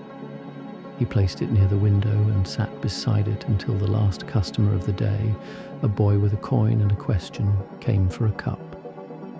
Ezra wrapped the cup in paper, wrote "Be kind" on the edge as if it were part of the glaze, and pressed it into the boy's mittened hands. Night gathered with gentle certainty. Ezra trimmed the wick, whispered a small prayer that contained more thanks than words, and finally rested his palms, warm and clay-scented, in his lap. The wheel was quiet now, but in his chest something kept turning, steady, centered, held. In hands that know how to love, even a seam becomes a place where light can live. If tonight's story set your heart at rest, come back tomorrow. There will be another quiet tale, and perhaps a little more light for whatever you are mending. The psalm in the rain began as a suggestion on the air, the lightest tapping on shutters, a soft darkening of stone, and then gathered itself into a steady hymn that folded the town in silver. Roofs grew glossy. Cobblestones shone like wet coins. At the corner by the baker's, water slipped from a broken gutter with the patience of an old clock. Miriam paused beneath her doorway, shawl pulled close, listening. She was small and strong in the way work makes a person strong. Her hair, threaded with white, had learned to glow quietly rather than shine. On the table behind her, a pot of broth trembled at the low boil, breathing out the clean smell of dill and bone. She lifted the pot with both hands, set it in a basket beside bread, and reached for her umbrella. The black one with a wooden handle worn smooth by years of rain. She was going to Jonah, the child who lived 2 lanes away with a cough that had stayed past its welcome. His mother, Elise, had come that morning with eyes rimmed in sleepless red. "He hasn't eaten," she'd whispered. "I tell him a story. He turns away. I sing. My voice breaks." Miriam had touched her arm. "Then let me bring one small thing I can carry." She stepped into the rain. At once the umbrella filled with drumming, 1,000 soft fingers. The basket swung against her hip. Street lamps wore halos. The church tower blurred like a memory seen through tears. Miriam's feet knew the way, but she walked slowly, careful across slick stone, feeling something old and kind move in her, the way she used to feel when she led the small choir on holy days, before grief had taken her husband and, with him, for a time, her song. At Elise's door, she tapped twice and entered. The room smelled faintly of camphor and damp wool. Jonah lay on the bed by the window, face pale and shining with a low fever. Elise rose from the chair and tried to smile, but the movement collapsed into worry. "Put me to work," Miriam said softly. They did not talk much after that. The rain spoke for them, steady on the panes. Miriam placed the pot on the stove and ladled broth into a cup, then another into a bowl to cool. She tore the bread into small pieces, the way you do for a child who uses more effort than he has to chew. When she carried the tray to the bed, Jonah turned his head away at first. His breath caught, then eased. Miriam waited. Waiting, she had learned, is also a form of prayer. "Do you remember the psalm about the shelter?" she asked, almost to the window, as if the rain itself might answer. Jonah's eyes flicked toward her. Miriam did not recite. She hummed, only the contour of it, a cradle of notes. Then she spoke, one line at a time, like stepping stones placed in water. "Whoever dwells in the shelter of the Most High will rest in the shadow of the Almighty." She did not continue. She let quiet do what verses sometimes cannot. After a while, Jonah lifted his head the width of a breath. "Again," he whispered. Miriam smiled and repeated the 2 lines. Nothing more, letting the room fill with their shape. She broke off a piece of bread, dipped it in the broth, and held it near. He took it, almost absently, the way the weak accept what love brings without argument. Elise exhaled with sudden relief and covered her mouth. Miriam glanced at her and gave the smallest nod, not triumph, only gratitude. She set the bowl on the table and dabbed Jonah's forehead with a damp cloth. Outside, the rain deepened and the world moved further away, leaving only this room, this breath, this faithful work. When the child dozed, Miriam rose to tend the stove. Elise stood beside her. "I used to sing to him at night," she said. "Since he fell ill, the notes feel wrong in my mouth." Her voice thinned. "I don't know where my strength has gone." Miriam stirred the broth. "Strength doesn't live in the throat," she said. "It lives in the hands that keep ladling." She turned down the flame and added more dill, letting the steam take her words to every corner. "Your song is still here. Tonight it hides in the way you listen." A little while later, Jonah woke with a small start, as children often do when sleep changes its mind. Miriam sat again, placing the chair so the lamplight would fall like a shawl over the boy's face. She did not resume the psalm.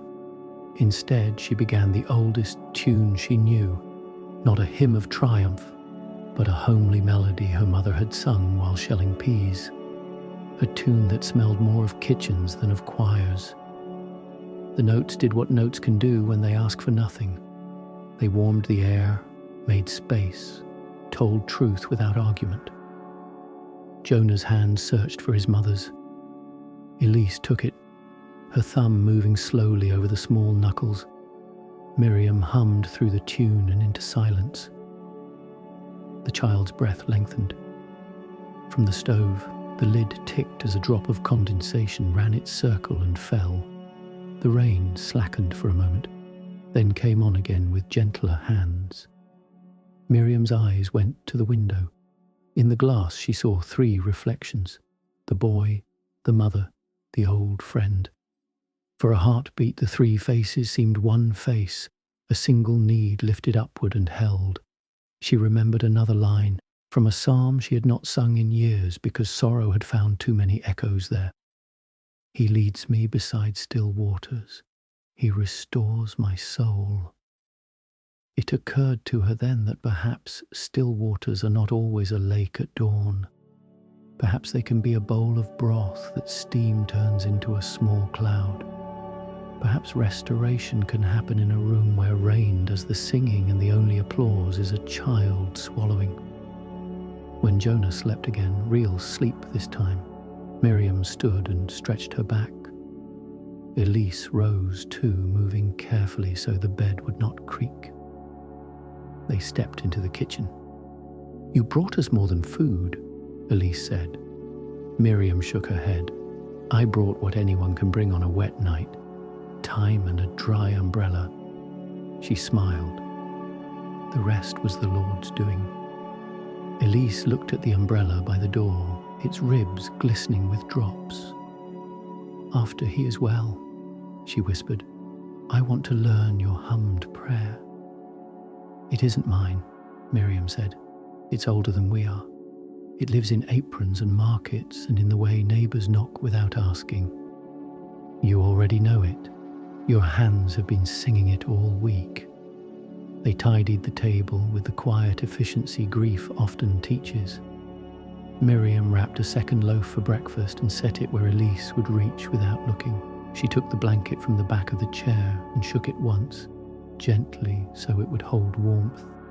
She touched the child's hair. He did not stir. When she left, night had deepened to the soft blue that turns lamps into moons. The rain had gentled. Puddles held perfect copies of the street lamps, small and trembling until her steps found them and made stars. Miriam lifted the umbrella and walked home the long way, past the church where water dripped from the stone saints' hands like anointing, past the empty square where every shutter beat a tiny drum. Her own door welcomed her with the smell of wood and cumin. She set the umbrella to dry, rinsed the pot, and sat a while without doing anything at all. Somewhere a clock struck, unhurried. The shawl slid from her shoulders to the chair back. In the stillness she heard it, not with her ears, not even with memory, but with the same part of her that had once believed a choir could hold the world together for a verse. A quiet thread of song rising in her again, not clear yet, but present, like the line of the shore seen through mist. She did not try to catch it. She thanked it and let it be. Before sleep, Miriam stood at the window and watched the rain finish its work. Somewhere, a door opened. Somewhere, someone laughed the soft laugh of relief. She placed her palm on the glass, cool and firm, and prayed without words for all the houses on her street, for bread and breath, and for every mother whose voice had gone thin from watching at a bedside. She prayed for the courage to keep bringing broth and umbrellas and 2 lines of a psalm to any room that needed them. Then she blew out the lamp. The room kept a little of its glow, as rooms do when mercy has recently passed through. Sometimes God returns our song drop by drop, like rain repairing the roof of the heart. If tonight's rain has quieted you, come back tomorrow. Another soft story will be waiting, and perhaps another line of the psalm your heart has been trying to remember. The shepherd's lantern night had fallen softly across the hills. The wind was mild, carrying the scent of wild thyme and rain-wet stone. A small flock moved along the slope, white shadows against the darker land, and behind them walked Samuel, the last shepherd of that region, his lantern swaying with each patient step. He had tended these hills for nearly 40 years. When he was a boy, his father had taught him the call each sheep knew by heart, the one that could bring them running even from the far side of the ridge. His father had long since gone to rest, but the flock remained, and so did Samuel. He walked the same trails, mended the same fences, sang the same low hymns into the same night air. Each evening before darkness deepened, he would lift his lantern from its hook and light it from the kitchen fire. He never hurried this moment. The flame caught slowly, the wick taking its time, and the light spread through the small glass walls like dawn discovering the world again. Only when the glow steadied would he say quietly, "Come, Lord, walk with me a while." The lantern was old, its handle bent, its glass scratched. But to Samuel it had never been just a tool. It was a promise. Long ago, during a winter storm, he had lost half the flock in a whiteout and wandered 3 days in the hills searching for them. The wind had been merciless, and his body nearly froze. When he found shelter in a rocky hollow, he struck a spark to light his lantern, but the flame died at once. In his despair, he had prayed only one sentence: "God, if you still see me, let me see you." That night, the storm cleared just long enough for a single star to appear above the ridge, the only light in a sky of black glass. He had followed its faint shimmer down the valley and found his flock gathered near a fallen tree, their eyes shining like beads of oil. Since then, every time he lit the lantern, Samuel remembered that star and the God who had found him when he was too lost to move. Now, in the twilight of his years, he still made his rounds. The younger men in the village said machines could do the work faster. Samuel only smiled. "A machine can count sheep," he said, "but it cannot call them by name." Tonight, the hills were quiet. The sheep grazed close together, their bells soft and irregular, like an old man's heartbeat. Samuel's dog, Caleb, trotted ahead, pausing now and then to glance back, making sure the old man followed.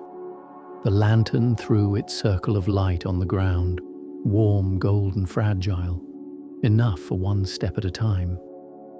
Halfway through his route, clouds gathered again. The stars withdrew. The air grew colder. Samuel tightened his cloak and raised the lantern higher.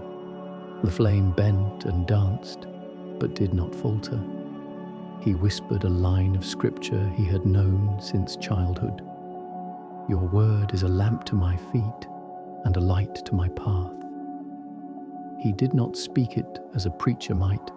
but as a man who had walked through dark nights and found those words still true. Then, somewhere among the rocks, he heard a sound, faint, frightened. He stopped, listening. A bleat came again, followed by silence. One of the lambs had wandered off. Samuel sighed gently, not in annoyance, but in understanding.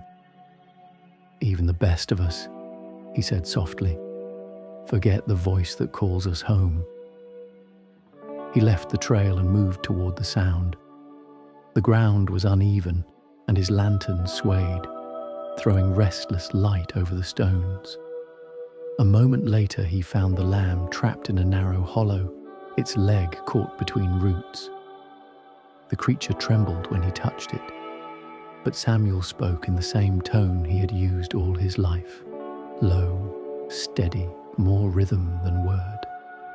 "Easy now, you're all right. I've got you."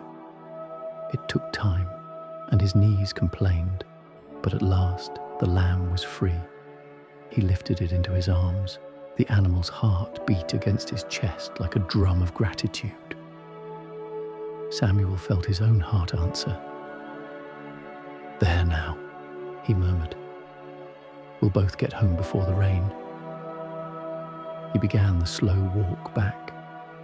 The lantern's light seemed smaller now, but perhaps that was only because the night around it had grown deeper. He thought again of the verse, and another joined it. "The Lord is my shepherd, I shall not want." He smiled to himself. "Even shepherds need shepherding," he said aloud. The wind, ever a companion, carried his words up the slope. When he reached the pen, he set the lamb down gently.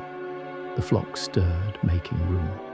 Caleb circled once, satisfied, then curled by the gate. Samuel leaned on his staff, breathing the cool air. Above him the clouds broke apart, and a few brave stars reappeared. Their light was distant, but it was enough. Inside his cottage the hearth still glowed. He hung the lantern on its hook and sat beside it for a while, watching the flames settle into calm. The room smelled of wool and smoke, of the life he had built and the God who had built him in turn. On the table lay his worn Bible, its pages thin as petals. He opened to the Psalms, not to study but to listen. "Even though I walk through the valley of the shadow of death, I will fear no evil, for you are with me." He read it aloud, slowly, letting each word land like a footstep.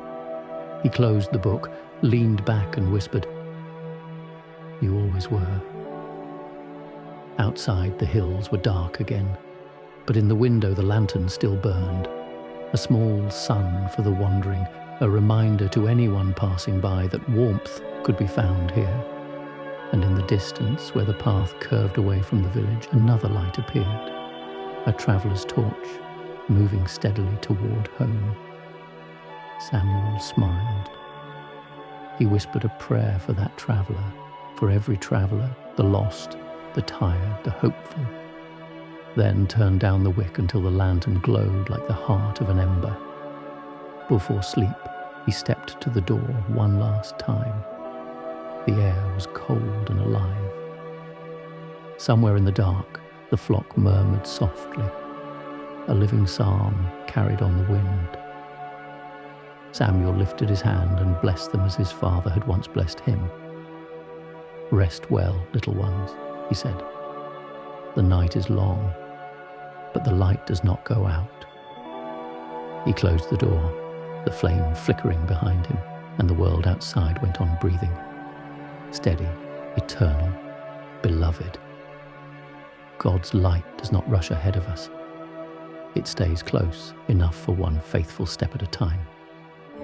If this story of quiet light steadied your heart, come back tomorrow. We'll walk another road together beneath the same eternal lantern that never fades. The woman who kept the door open. In the oldest quarter of the town, where cobblestones leaned into each other like tired friends, there stood a narrow house with a blue door. The paint had faded from years of sunlight and rain, but the brass knob still shone because someone polished it every morning. Her name was Anna, and for as long as anyone could remember, her door had never been locked. She had lived alone since her husband passed away 2 decades ago. Yet she never spoke of loneliness, only of quiet company. She liked the way morning light fell through the window and made patterns on the floor, the way the kettle sang at precisely 7, and the way her cat, Moses, followed her around as if the world depended on her footsteps. Anna was known throughout the neighborhood for one peculiar habit. She always left her front door open by a hand's width, day or night, winter or summer. Not wide enough for strangers to enter unannounced, but wide enough for light, for breeze, for the sound of life passing by. Children delivering newspapers called her the lady with the open door, and to travelers she became something rarer still, a sign that kindness still lived on her street. When asked about it, she would smile and say, "Because grace never knocks, it just walks in." Each morning she swept the doorstep and placed a small vase of wildflowers by the threshold. Daisies in spring, lavender in summer, red leaves in autumn, a pine branch in winter. She said flowers were God's handwriting, and she wanted him to know she had read his letter. One rainy afternoon, while Anna was making soup, she heard hesitant footsteps outside. She looked up to see a boy of about 12 standing at her door, soaked through, clutching a parcel against his chest. His coat was torn, his shoes muddied, and his face held that mixture of fear and pride only found in children who have wandered too far alone. "You'd better come in before you drown," she said, her voice half stern, half kind. The boy hesitated, glancing toward the street as if unsure whether kindness might be a trap. But the smell of soup made the decision for him. He stepped inside. "Set that parcel down," she said. "You'll eat first, talk later." He obeyed without protest. As he dried his hands by the fire, he explained that he was a delivery boy. The parcel was for a house at the far end of town. But the storm had caught him off guard. He'd taken shelter under the eaves, then seen the light from her doorway. Anna poured him soup, lentil with bits of carrot and thyme, and slid a slice of bread beside it. "Eat slowly," she said. "Hot food forgives haste poorly." When he'd finished, she found him an old wool scarf from the closet and draped it around his neck. "You'll give it back when you pass this way again," she said. He nodded solemnly, as though accepting a sacred vow. Before he left, she pressed a small candle into his hand. "The world grows dim sometimes," she told him. "Keep a little light of your own." He thanked her and vanished into the rain. Anna watched from the doorway until he turned the corner and was gone.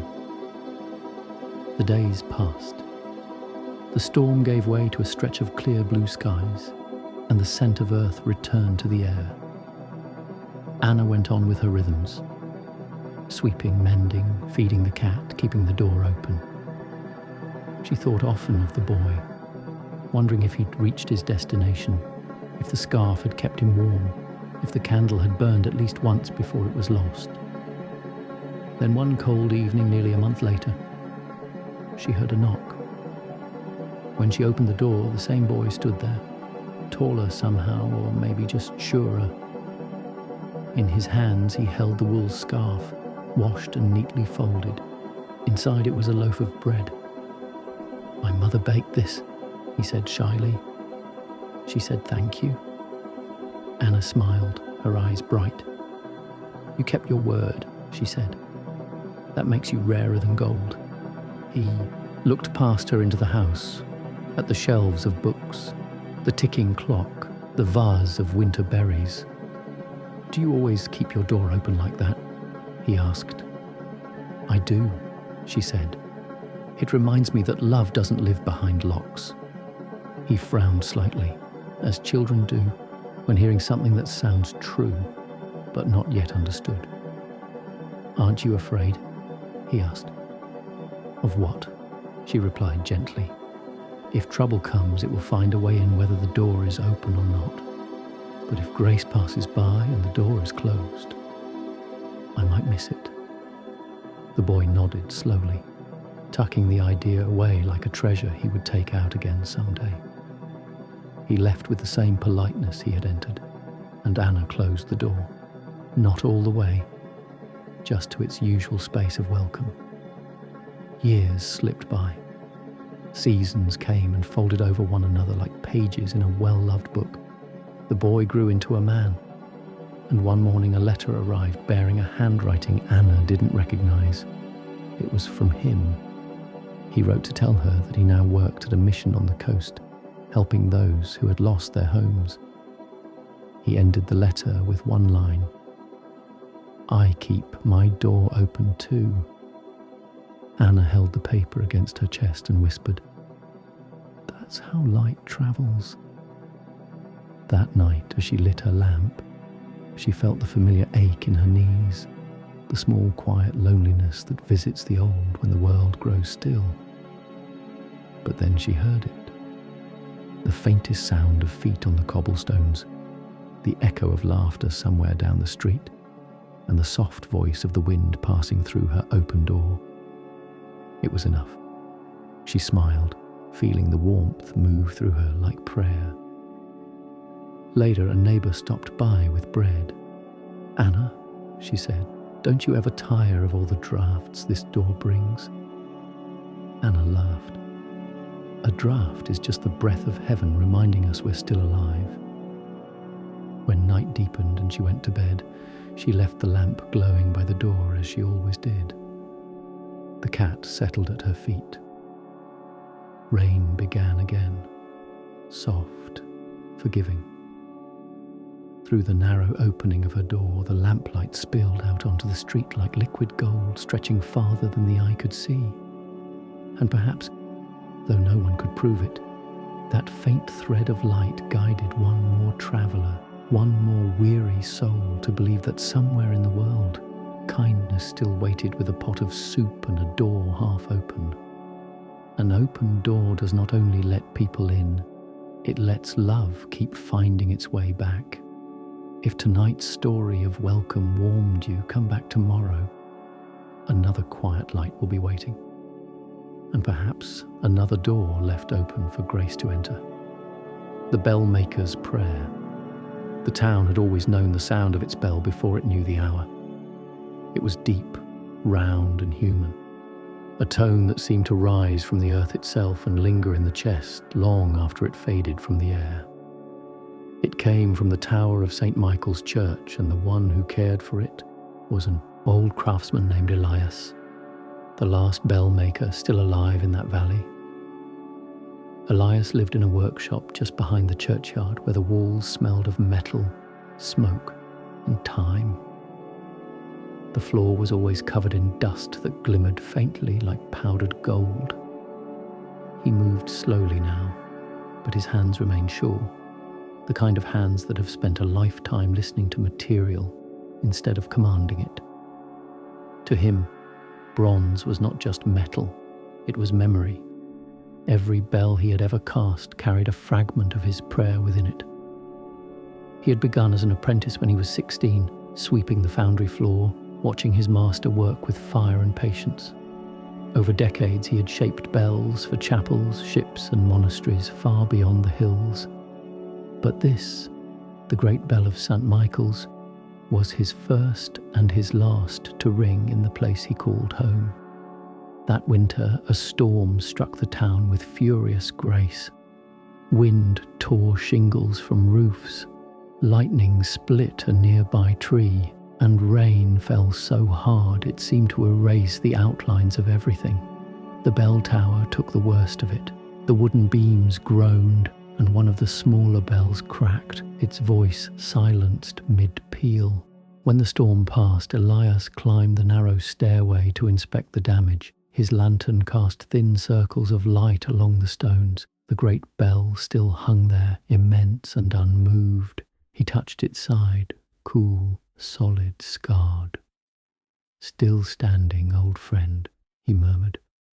The smaller bell lay fractured at its base, a wound that could not be mended. Elias sat down beside it. He rested one palm on the break and closed his eyes. "Lord," he whispered, "teach me how to let a good thing end." The prayer echoed softly through the hollow metal, and he felt it answer, not with words, but with stillness. That night he decided to cast one final bell, not for the church, but for himself. A farewell offering, a sound to leave behind. Over the next weeks, he worked as he always had, though his breath came shorter and his knees stiffened in the cold. He gathered copper and tin, measured carefully, and lit the furnace. Fire filled the workshop like a living presence. The molten bronze glowed orange-white, brighter than any sunset. As he poured it into the mold, he whispered the ancient blessing his master had taught him. "May this bell be a voice for those who have none, and a prayer for those who have forgotten how." When the metal cooled and the mold was broken away, the bell stood smooth and pale, waiting for its first voice. Elias carved a verse around its rim, words from the Psalms. "Let everything that has breath praise the Lord." Then he hung it on a wooden beam and struck it once. The note filled the air, not loud, but pure, like water finding its source. It trembled through the rafters, through his bones, through the years that had carried him from youth to this quiet moment. He smiled. "You'll do," he said. But before the new bell could ring in the church, illness found him. It came gently at first.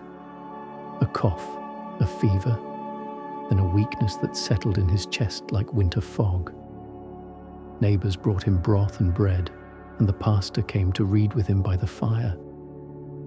Elias listened, eyes half closed, as the scripture spoke of labor and rest, of sowing and harvest.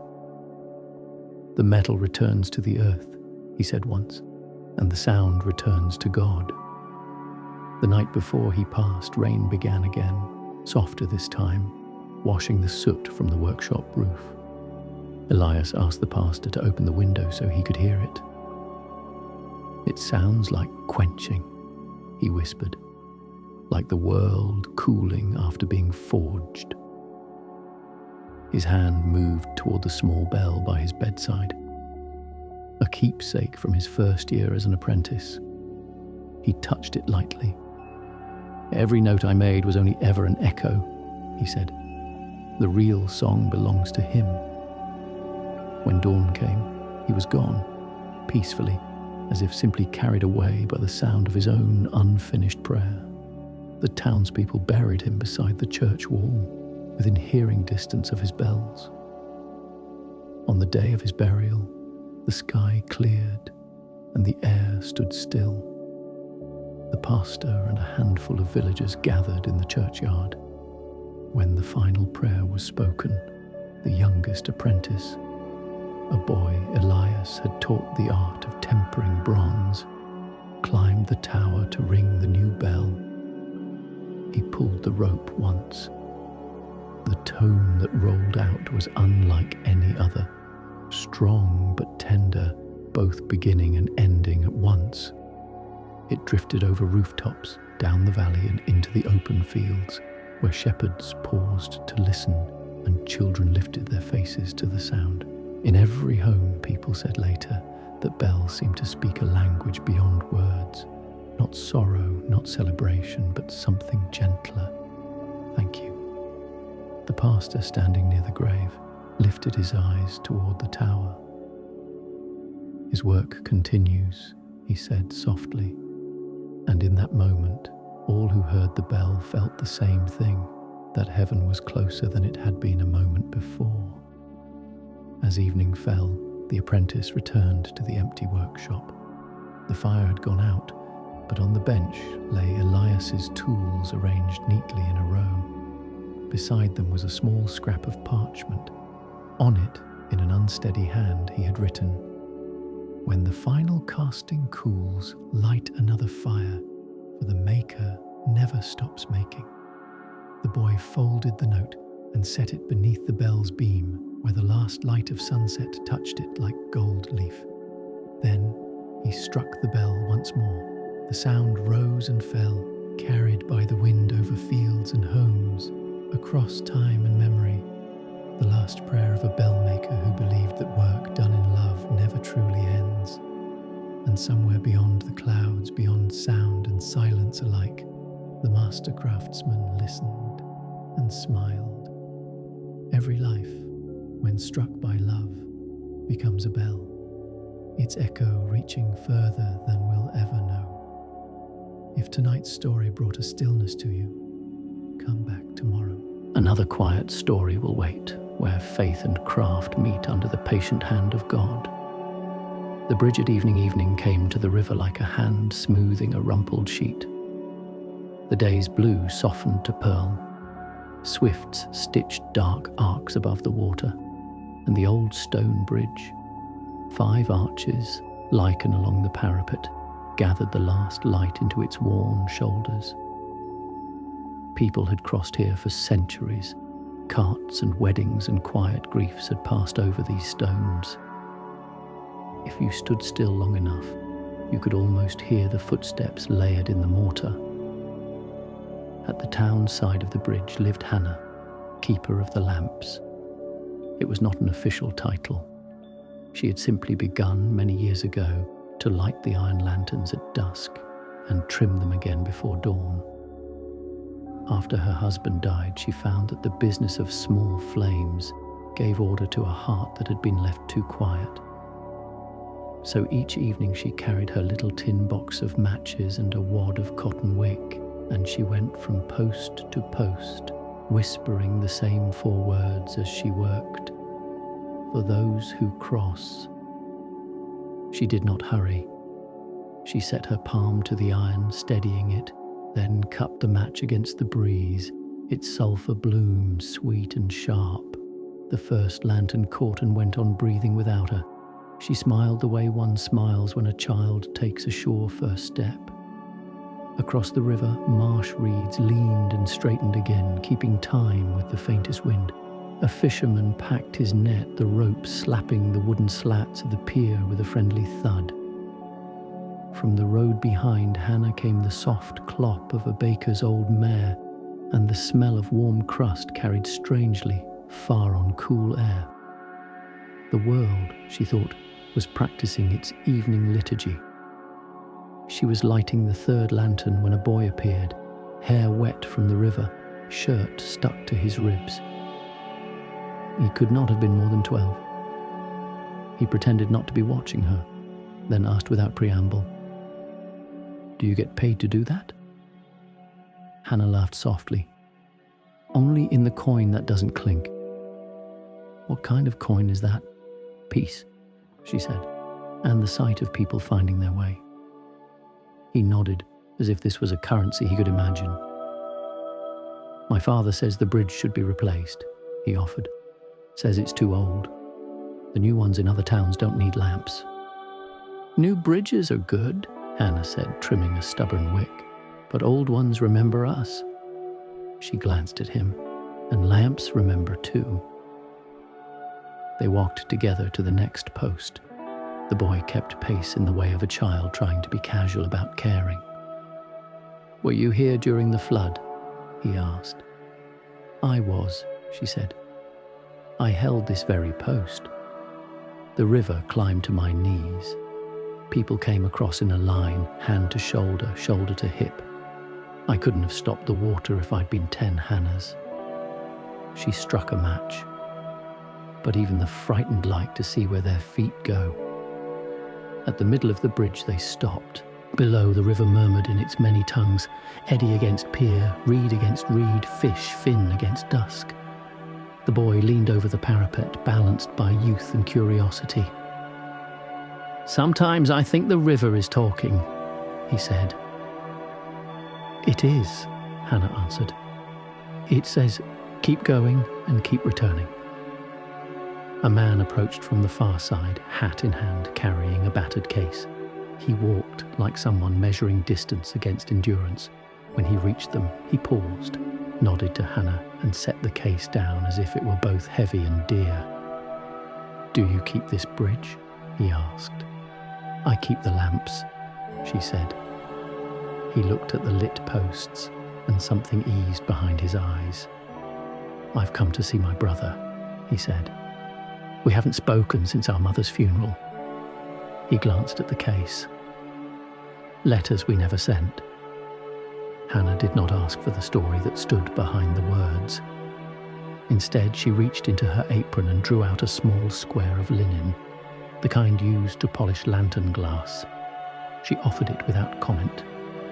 The man took it, surprised to find that it was not meant for tears, but for breath, to steady his hands as he reopened the case.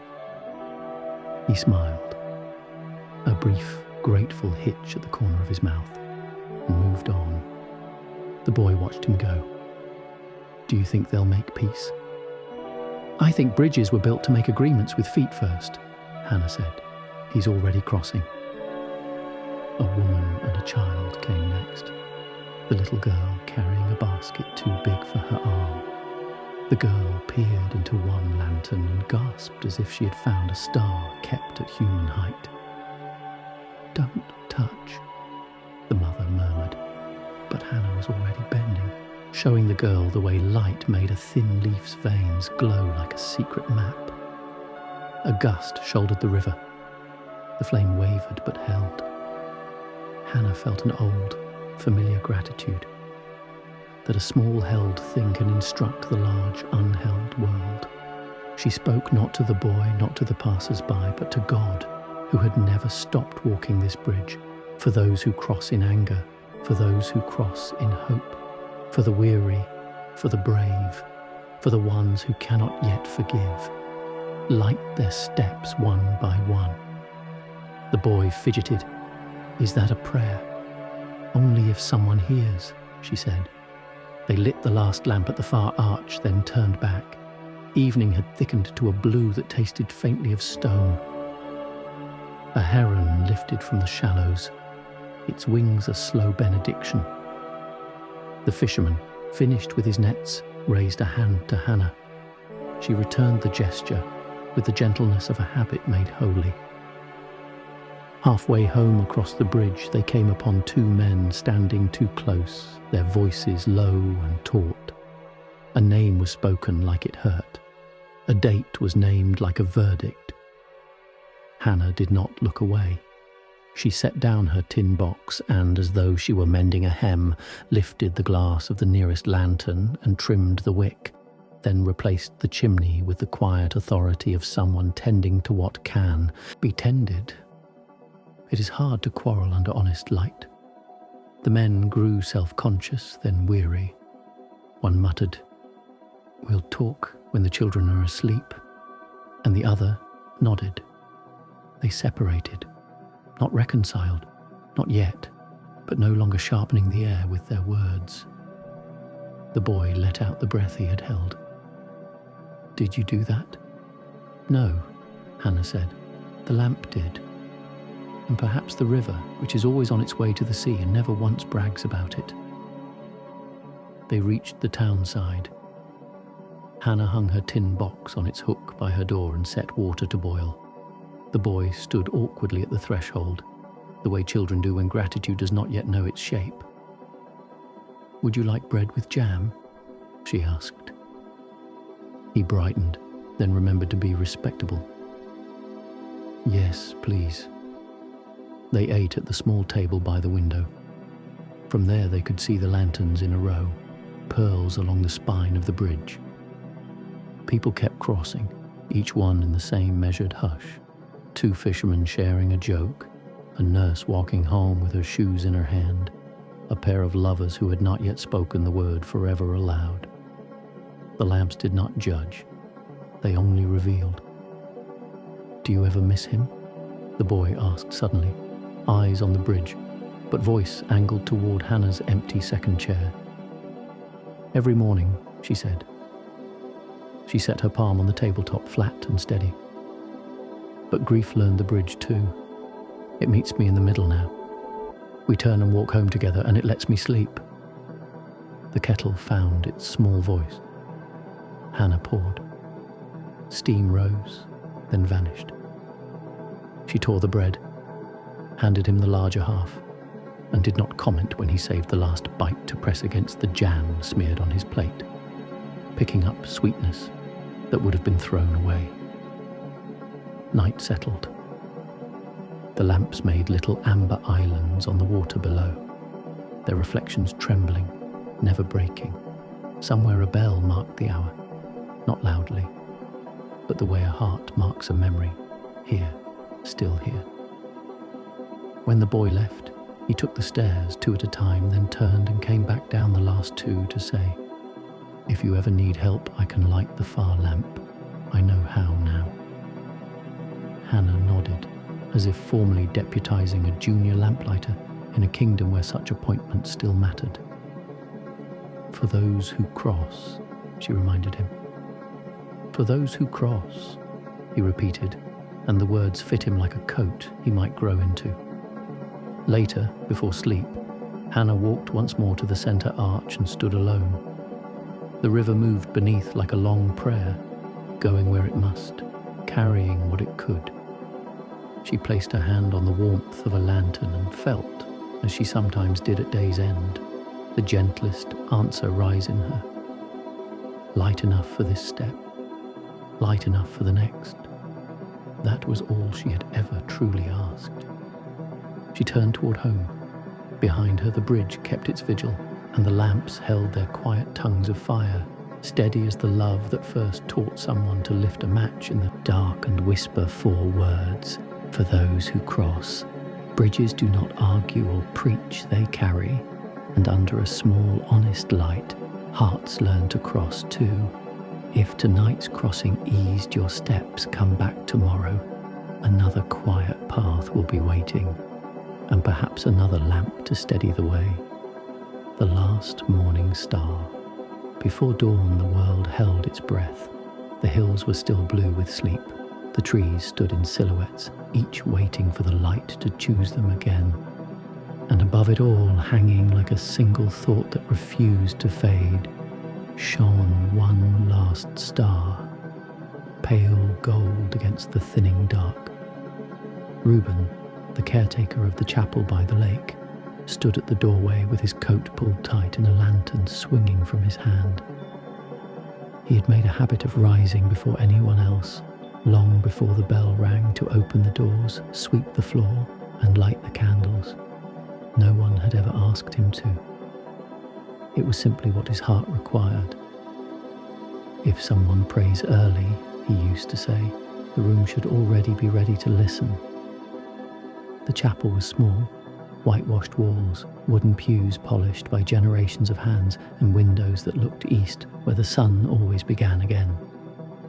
Outside, mist drifted from the water in soft ribbons, wrapping the gravestones in a tender fog. Reuben moved among them with quiet steps, nodding now and then as if greeting old friends. Inside, he placed his lantern on the front bench and began his morning work. He trimmed the wicks, brushed the dust from the altar cloth, and opened the shutters one by one. Each time he unlatched a window, cold air entered. Not rudely, but like an honest visitor. The candles flickered and then steadied, each one finding its small voice. As he worked, he hummed the same hymn his wife had loved. She had passed years ago, but he still sang to her absence, which somehow never felt empty. He had buried her under the birch tree by the lake, and from that day onward, he found that grief did not leave but learned how to walk beside him. Some mornings he spoke to her as though she were just beyond the next pew. "It's nearly spring again, Mary," he would whisper. "The daffodils are coming early this year." When everything was ready, Reuben took a moment to rest on the front step. The lantern's flame trembled in the breeze. He watched the star above the lake shimmer, the last one awake in the heavens. It reminded him of an old sermon he'd once heard. The morning star is the promise that darkness cannot keep what it does not own. He smiled. Still shining even after the night's done. He said softly, "That's faith for you." Soon, footsteps echoed on the path. A young woman approached, Clara, the organist, wrapped in a wool shawl, her breath white in the chill. She'd come early to practice. Reuben rose to meet her. "You're up with the angels again," he said with a wink.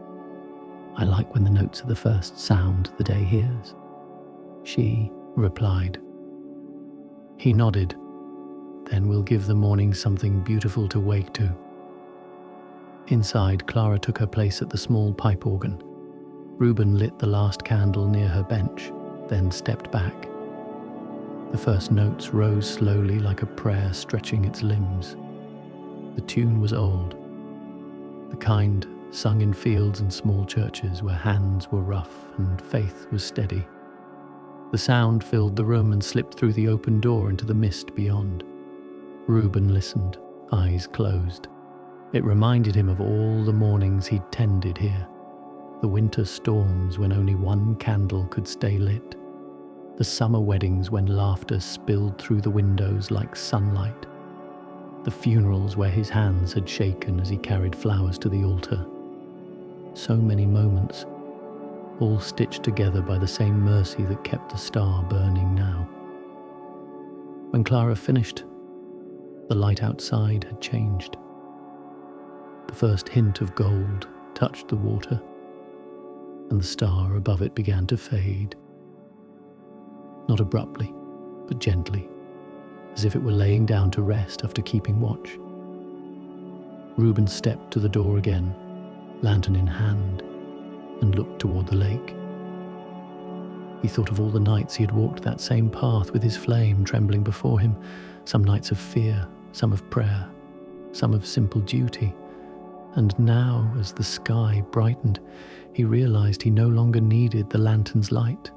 He turned it down, letting the wick sigh into darkness. The world itself had taken over. Clara joined him at the threshold. "It's beautiful," she said.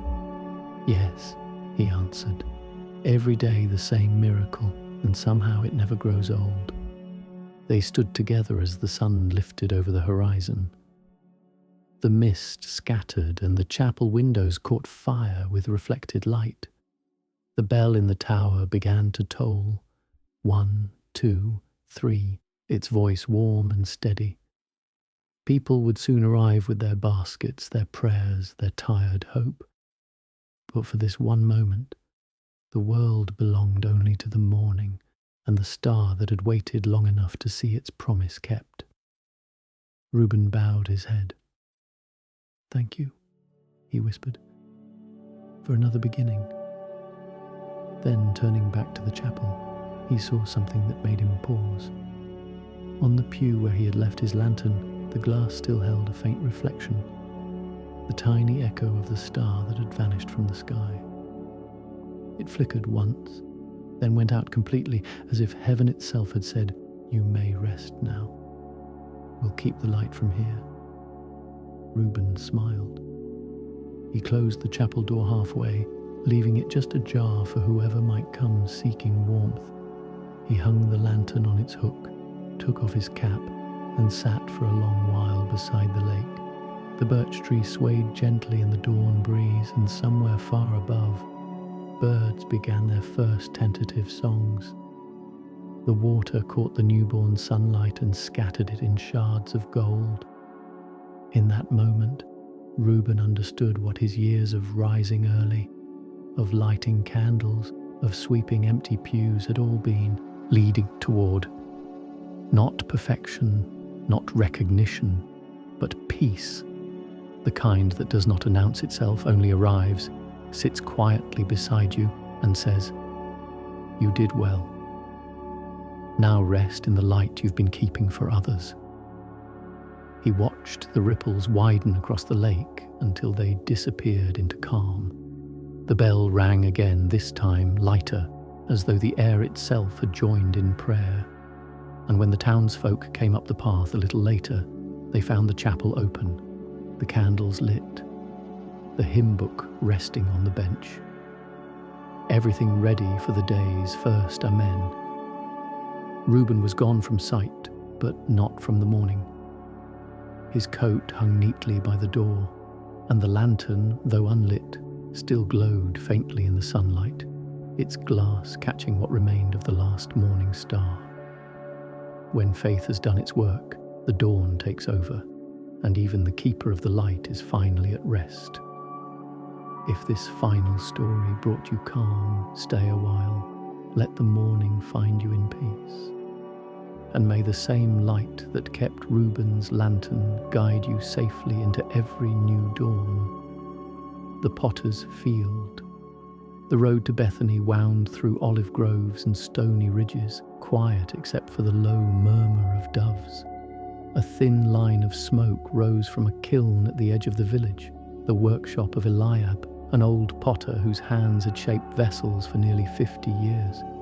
Every jar, bowl, and lamp he made bore the mark of a steady faith, simple, strong, made to serve.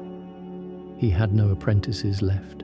The young had gone to cities where machines pressed clay in seconds, yet Eliab kept to his rhythm, digging his own clay, kneading it on the worn stone slab, whispering small prayers as he worked. "Lord," he would murmur, "make this heart as patient as this wheel." One afternoon, while the sun slanted low through the door, a stranger stopped at his gate. He carried a bundle wrapped in linen and his cloak was travel-stained. "Are you the potter?" the man asked. "I am," Eliab said, setting down a damp vessel. "What can I do for you?" The traveller unwrapped the bundle. Inside was a broken jar, finely made but shattered clean through its middle. "It belonged to my mother," he said quietly. "She kept oil for the Sabbath lamp in it. It fell from the shelf the day she died. I could not throw it away." Eliab turned the pieces over in his hands. The edges fit perfectly, but the crack ran deep, not the kind of wound that hides. He looked at the young man and saw grief folded behind his eyes. "You want it mended?" "If it can be." The potter nodded. "Then stay the night. Clay teaches better than talk." That evening the stranger sat near the kiln as Eliab worked. He watched the old man heat resin, grind powder and mix it with gold dust. "Why gold?" he asked. Eliab smiled, eyes glinting in the firelight. "Because we do not hide what is broken. We fill it with light." He pressed the golden paste into the cracks, joining the jar piece by piece. The line gleamed faintly in the glow. "It will never be the same," the traveller said. "No," Eliab agreed. "It will be stronger." They worked in silence for a while. Outside, crickets began their low music and the smell of baked earth filled the air. Eliab's hands moved slowly, reverently, like someone turning the pages of scripture.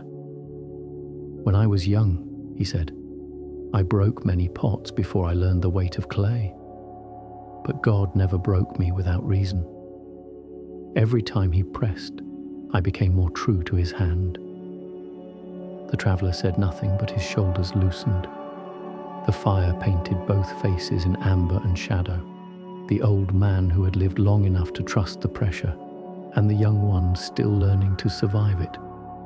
By morning the jar was whole again, a golden seam running through its belly like sunrise over a mountain ridge. Eliab set it on the windowsill so that the light could find it. "It will dry by noon," he said. "Then take it home and keep it near your mother's lamp. Let the light show through the scar." The traveller traced the seam with one finger. "It's beautiful," he whispered. "I didn't think broken things could shine." Eliab smiled. "They're the only things that do." The man lingered for a long while before leaving.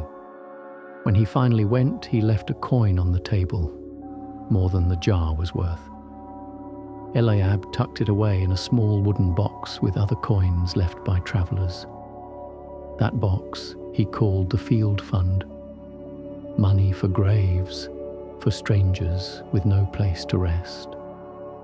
He had read once in scripture that the priests bought a field for the burial of the unknown, and the thought had stayed with him that even the nameless deserved a piece of ground touched by mercy. That spring, the rains came heavy. The river near Bethany swelled and carried away part of the old road. When the water receded, a shepherd found a body tangled in reeds, a man no one recognized. The village elders spoke of a pauper's grave by the river bank, but Eliab shook his head. "Not there," he said.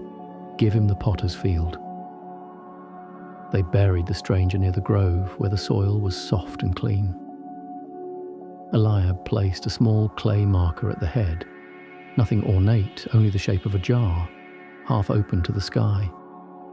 "For every vessel that breaks," he said, "there is a maker who remembers." Weeks passed. The traveller returned one evening, carrying the repaired jar wrapped carefully in cloth. "I came to thank you," he said. "It's been glowing in my mother's window every night since I left." Eliab gestured to the field beyond the kiln, where fresh grass had begun to grow. "Then your thanks is already here. That jar taught me one more thing. Not all who are broken can be mended in this life, but every crack still belongs to the hands that formed it." The young man followed his gaze, eyes resting on the little mound in the distance. The air was golden with the low sun. "Oh, was he known?" he asked. "No name," Eliab said softly, "but the Lord knows his own. That's enough." They stood together in silence as the kiln cooled and the evening star appeared. The traveller looked again at the jar, the golden seam catching the last light of day. "It looks like it's still healing," he said. Eliab nodded. "Maybe we all are." The next morning, as he prepared new clay, Eliab found himself thinking of how every vessel began the same, just dust and water, shapeless and waiting. What made each unique was the breath that turned it on the wheel, the patient hand that refused to give up even when the form wobbled. He pressed his thumb into the clay and whispered again, as he had for half a century, "Lord, make me soft in your hands, but strong when the fire comes." The wheel turned steady and low. Outside, the river glimmered. From the field came the faint rustle of leaves, like a chorus too gentle for words. And, in the corner by the window, the mended jar caught the morning light, its golden scar burning quietly. A testimony that even in the potter's field, the work of his hands remains beautiful. The master does not discard what breaks. He fills the cracks with grace until they shine. If this story rested your heart tonight, return tomorrow. Another tale will wait by the kiln where mercy and dust still meet beneath his patient hand. The shepherd's letter? Far in the hills beyond Jericho, the grass bent under the wind like an ocean made of green. Sheep moved slowly across it, white flecks in the distance, each step guided by the low hum of a shepherd's song. His name was Micah, a quiet man, thin as a willow and gentle as spring water. He had tended flocks since he was 12, inheriting the work from his father, who had once said, "If you listen long enough, the earth will teach you how to pray." Micah lived alone in a small stone hut. The walls were patched with clay and straw, and the only light came from a single oil lamp on a rough-hewn table. Every night when the sheep were penned and the valley sank into blue silence, he would sit at that table and write letters. No one received them. He had no family left, no friends in the town below. But still he wrote, to the Lord, to his father, sometimes to the wind. The letters were never long, a few lines, a few thoughts from the day. Thank you for the lamb born tonight, small but strong. The moon rose red. Does it mean rain? The youngest ewe limps, but she still follows. Faith looks like that. When he finished, he would fold the paper, press his palm over it and set it near the window where the night breeze could find it. Carry this where it's needed, he would say softly. It was a simple ritual, but it kept him company. In those letters, he poured both loneliness and praise, shaping each word as carefully as he shaped the paths his sheep followed through the hills. One evening, near the end of the dry season, Micah found a stranger resting by the well, a traveller with dusty sandals and a face half hidden by the hood of his cloak. The man greeted him with the peace of one who had walked far. Water is kindness, the traveller said, accepting Micah's cup. So is thirst, Micah answered, smiling. It reminds us where the springs are. The man looked at him for a long time, as though measuring not the answer but the spirit behind it.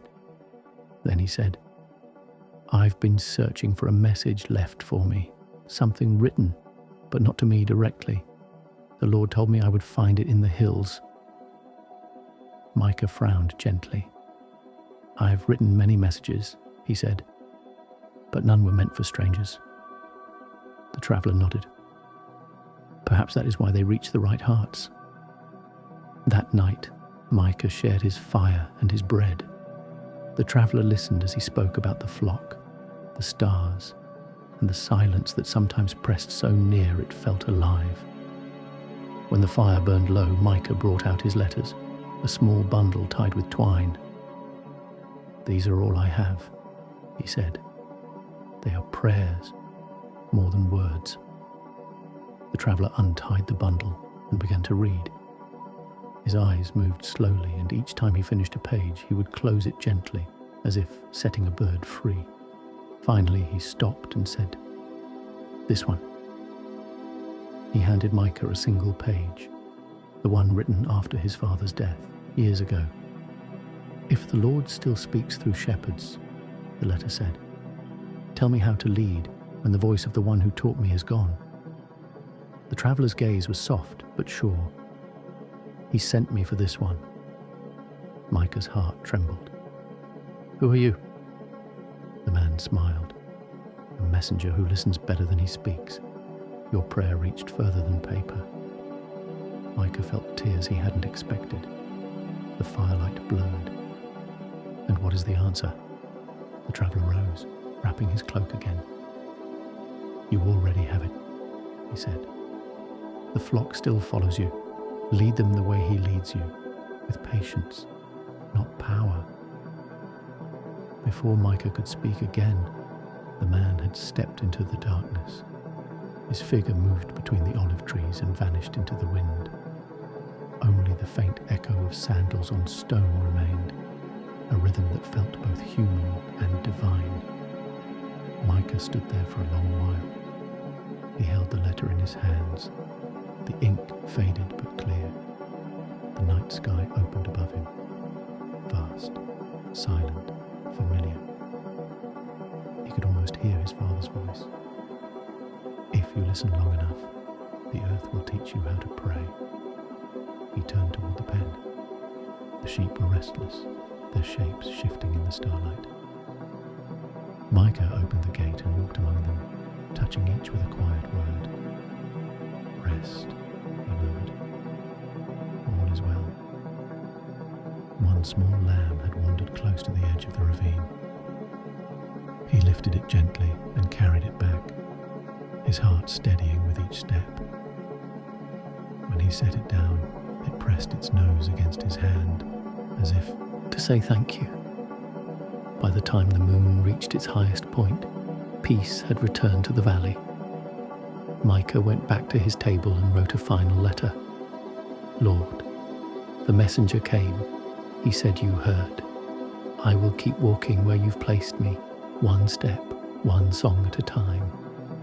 If this letter finds its way to you, let it also find someone who's lost. He left the paper by the window as always, but this time a gentle wind rose and carried it out into the night, not drifting down to the earth, but rising higher, as though drawn by unseen hands. When morning came, the traveller was gone, but at the place where he had rested lay a small wooden staff carved with the symbol of a lamb. Micah took it up, recognizing it not as an answer, but as a reminder. The shepherd of shepherds had passed this way.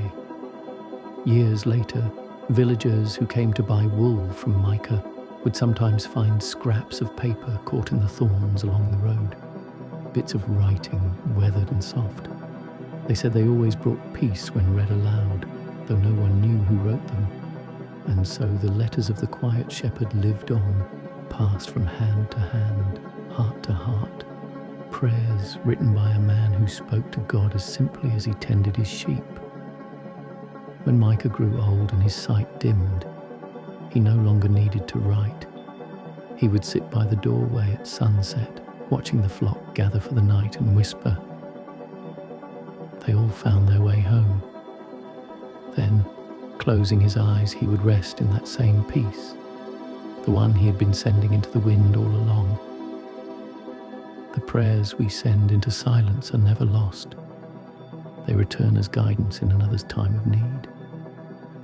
If this story brought you calm tonight, return tomorrow. Another letter waits, carried on the quiet wind of his faithfulness. The carpenter's window. The village of Nazareth slept early, as most small towns do, but in one house at the edge of the hill, a faint golden light often lingered long after the others went dark. It came from the workshop of an old carpenter named Jonas. He was not a master of fame nor a man of wealth. His hands were rough, his clothes simple, his speech quiet. Yet everything he built, chairs, tables, cradles, doors, seemed to carry a stillness that outlasted the hammer's noise. Villagers said that when Jonas made something, he also prayed it into strength. His workshop stood beside a fig tree that leaned toward the morning sun. Every spring, when the first fruit ripened, children came to sit under its shade while Jonas worked. He let them watch as he shaped wood into something useful, teaching without speaking much, showing that patience and kindness are tools sharper than chisels. Inside the workshop, dust danced in the air like slow snow. The smell of cedar and olive wood clung to everything. On the far wall hung the window of the covenant, an unfinished frame Jonas had been carving for years. It was to replace the cracked window in the village chapel, but somehow he never finished it. "It must wait," he often said when asked. "The heart behind the hands isn't ready yet." No one knew what he meant. Jonas had once been married. His wife, Miriam, had filled their home with laughter that made even the tools seem lighter. But she died one winter when the fever swept through the hills. Since then, Jonas worked mostly in silence. He mended other people's doors and chairs, but never his own. The chapel window became his quiet companion, a project both holy and unfinished, much like his grief. Each night before sleep, he would kneel by his bench and whisper the same words, "Lord, teach these hands to mend what time has broken." Years passed. His hair silvered, his fingers stiffened, and still the frame remained incomplete. Some evenings, when the wind passed through the workshop, it whistled across the hollow window and made a sound almost like a sigh. Then one spring morning, Jonas woke to find a boy waiting outside his gate. Eli, about 12 years old, thin, barefoot, and holding a small wooden bird with one wing broken. "Are you the carpenter?" the boy asked. "I am," Jonas said, "and you've brought me a patient." Eli smiled shyly. "It fell from the shelf. My father made it before he went away to war. Mother says it can't be fixed." Jonas examined the toy carefully. "Everything breaks," he said softly. but that doesn't mean everything is lost. He took out his tools, the same ones he had used for 40 years, and began to work while Eli watched. His movements were slow, deliberate, a conversation between blade and grain. He fitted a tiny piece of cedar into the gap, sanded it smooth, then held the bird to the light. "There," he said, "try the wing." Eli blew gently, and the bird's wings quivered as if remembering flight. His eyes widened. "It's alive again," Jonas chuckled. "Not alive, just whole enough to remember how." The boy stayed all afternoon, asking questions about wood and wind and faith. When he finally left, he promised to return, and he did, every day after tending his mother's garden. Together they mended toys, stools, and once even a broken violin. The workshop, long silent, began to echo with laughter again. One day as they worked, a gust of wind rattled the cracked chapel window on the hill. The sound was so sharp it startled Eli. Jonas looked up, his eyes bright. "It's time," he said. He took down the unfinished frame that had waited for years. Together they carried it to the chapel. Dust lay thick on the floorboards. Through the broken pane, sunlight fell in thin, trembling stripes.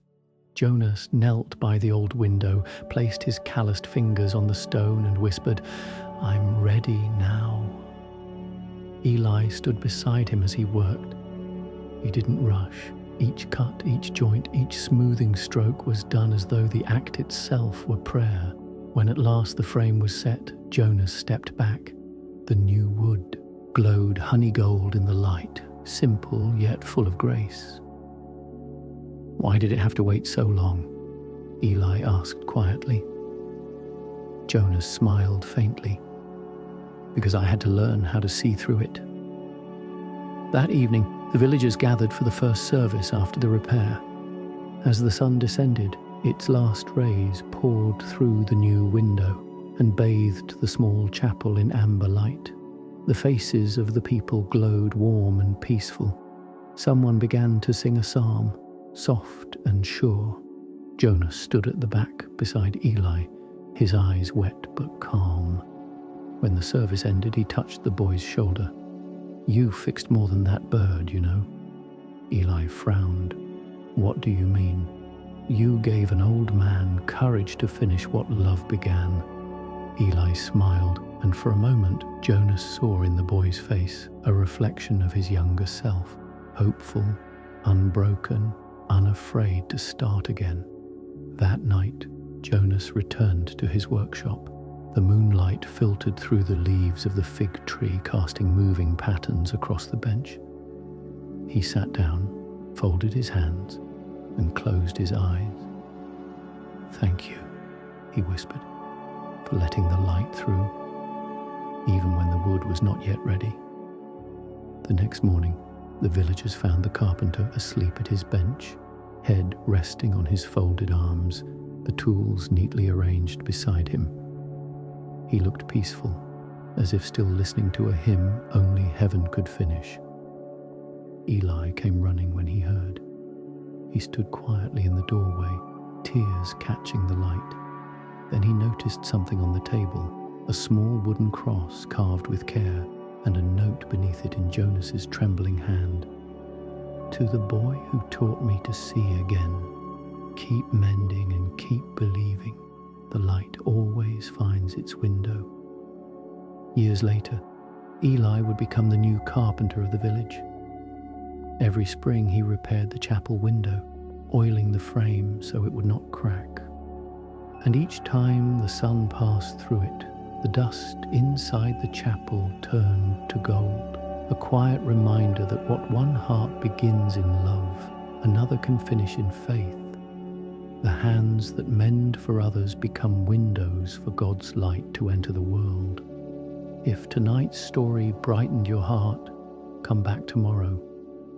Another quiet light will be waiting, shining through the next window of faith. The Seamstress of Galilee, In the town of Magdala, where the wind carried the scent of salt from the sea, there lived a woman named Leah.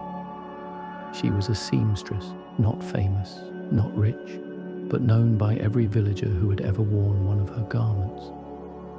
Her shop stood near the water's edge, where the shutters rattled softly in the breeze and bolts of linen swayed from the rafters like sails waiting to be raised. Each morning, Leah opened her window to the dawn. The gulls would cry, and fishermen would shout across the shore, mending their nets before setting out. She loved that sound, the rhythm of people fixing things. It reminded her that even the sea, wild as it was, depended on the steady patience of hands that repaired what broke. Her own hands were small, brown, and strong. Every scar told a story, from the needle pricks of youth to the burn she earned during the storm that took her husband's boat. She had been a bride for just 2 years when that storm came. The sea returned the wreckage, but not the man. Since then, she had stitched the same prayer into every piece of cloth she touched. Lord, teach these threads to hold. It was not bitterness that made her quiet, but reverence, as if grief itself had become a kind of worship. She found solace in work, the steady pull of thread, the whisper of cloth sliding beneath her fingers. Each garment she made was like a hymn, one of labor, love, and faith. One day, while she was mending a fisherman's cloak, a stranger entered her shop. His robe was travel-stained, and his eyes were bright with the calm of someone who had seen much yet feared nothing. He greeted her with warmth, his voice carrying the tone of both question and blessing. "Peace to you," he said. "And to you," Leah replied, setting aside her needle. "Your cloak needs repair." He smiled. "So it does, but perhaps yours needs rest." She looked up, puzzled. "Mine? You've been stitching too long without breathing," he said gently. "Even the fabric sighs when the needle stops." His words startled her, not because they were strange, but because they were true. She had not noticed how tired her hands had grown, how her back bent closer to the table with each passing year. The man placed his folded cloak before her and said, "Fix it when you can. I'll return." She nodded, but when he left, the air in the room felt changed, lighter, filled with something she could not name. As she began her work, she saw that the stranger's robe was simple but well made. The hem was frayed from travel, and dust had settled deep in its folds. Yet the fabric carried a faint scent of myrrh and open fields, the smell of distance and divinity mixed together. She worked slowly, using her finest thread, the one she reserved for holy garments. That night, as she sewed, she thought about the man's eyes. They had not pitied her. They had known her, as though he saw every sleepless night, every prayer whispered over torn seams, and in that knowing, there had been comfort.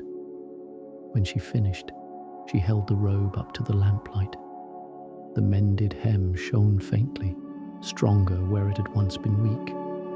"So it is with us," she murmured. "The Lord's thread never snaps." The next day she carried the robe to the shore to wait for its owner. The morning light spilled gold over the waves. Fishermen were returning with their catch, their laughter echoing across the water. Leah watched the sea, still and wide, and wondered if her husband was somewhere within its depths, resting in peace at last. A voice behind her broke her reverie. "You've done beautiful work," it said. She turned. The stranger stood there again, his eyes kind. He took the robe, ran his hand over the repaired hem and smiled. "You mend not only what is torn," he said. "You remind it that it was never abandoned." Leah bowed her head. "That's what faith is, isn't it?" He nodded. "Yes, the art of believing that every broken thing can still be held together. Then he did something she never forgot. He reached into the pocket of his robe and drew out a small piece of fabric, folded like a letter. "Keep this," he said. "It's from my mother's hands. She stitched it for travelers." Leah accepted it, unfolding it gently. It was a tiny square of cloth embroidered with a single word: Shalom. "Peace," she whispered. He smiled. "It fits every wound." Then, as quietly as he had come, he walked away toward the road leading east. She stood watching until the sun blurred his shape, and only the echo of his steps remained. Leah placed the cloth beside her heart. That evening she hung it in her workshop, where it caught the light each time the door opened. From that day on, every garment she made bore a small hidden stitch of blue thread, a mark of peace for whoever wore it. Some called it her signature, but she knew better. It was a prayer. Years passed. Fishermen came and went. Children grew. New families moved into the town. And though Leah's hands grew slower, her work only deepened in grace. Her shop became a quiet refuge. People came not only to mend their clothes, but their hearts, to sit, to talk, to breathe among the sound of needles and waves. One evening, long after the sun had gone, a young woman came in weeping. Her husband was ill, and the doctor had given little hope. Leah listened, said nothing for a while, and then reached for a spool of that same blue thread. "Sit," she said gently. "Let's sew together a little while." They worked side by side, wordless, their stitches crossing the fabric like footsteps of faith. When they finished, Leah cut the thread and placed a small square of cloth, the one that read Shalom, into the woman's hands. "Take this," she whispered. "It has traveled farther than you know." That night, the young woman left calmer than she came. And though Leah never saw her again, she often prayed for her, and for the stranger who had first brought peace into her shop by simply seeing her. When Leah's time came to leave this world, they found her seated at her work table, a robe half mended before her, her hands still resting gently on the fabric. On the windowsill hung the square of cloth, the word Shalom faded but still visible. The wind through the shutters made it flutter softly, as if the sea itself were breathing through it, carrying her last prayer across the waters. Peace is not the absence of sorrow, but the thread that holds us through it. If tonight's story calmed your spirit, return tomorrow. Another hand will be sewing quietly, and another piece of peace will be waiting. The Garden Keeper. There was a garden just outside the walls of Jerusalem, where the air was always still before dawn, and the olive leaves whispered like small prayers in the wind.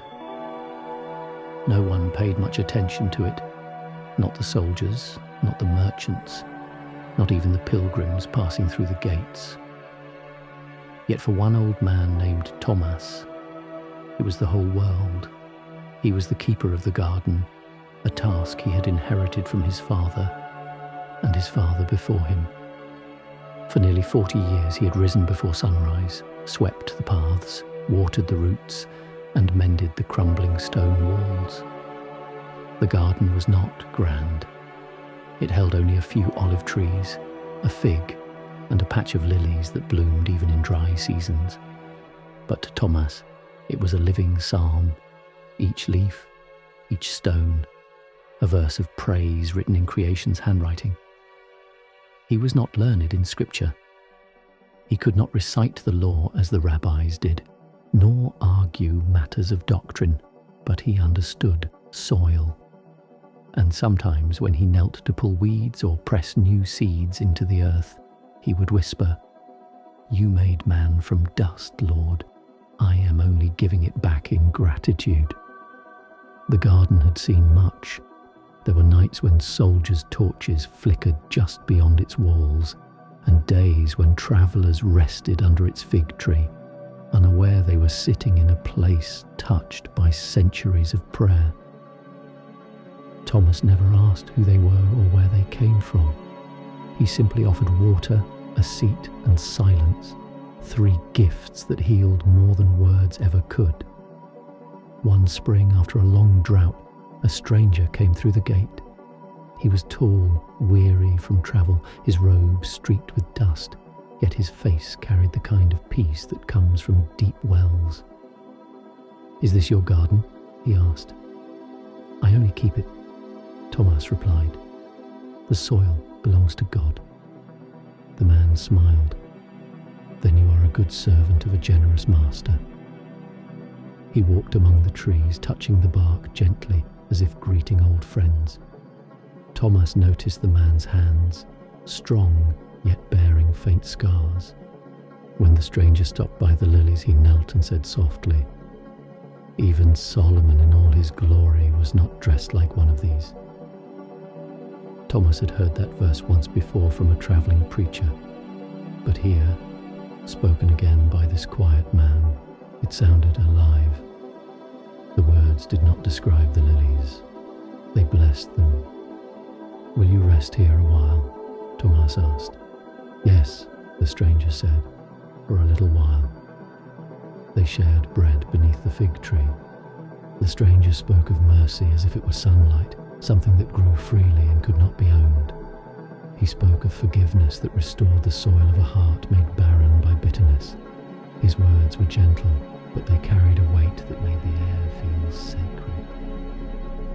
When the man rose to leave, Thomas offered him a small jar of oil pressed from his olives. "For your journey," he said. The stranger accepted it, his eyes warm. "You will see this garden again," he told Thomas, "in a brighter morning than any you've known." And then he was gone, walking toward the city. Years passed and Thomas grew old. His back bent, his steps slowed, but still he tended the garden. He thought often of the man with scarred hands and wondered who he truly was. Some said a prophet had walked the land in those years, a healer, a teacher, a man who forgave sins and was crucified. Thomas had never gone to see. The garden was his temple. His worship was his work.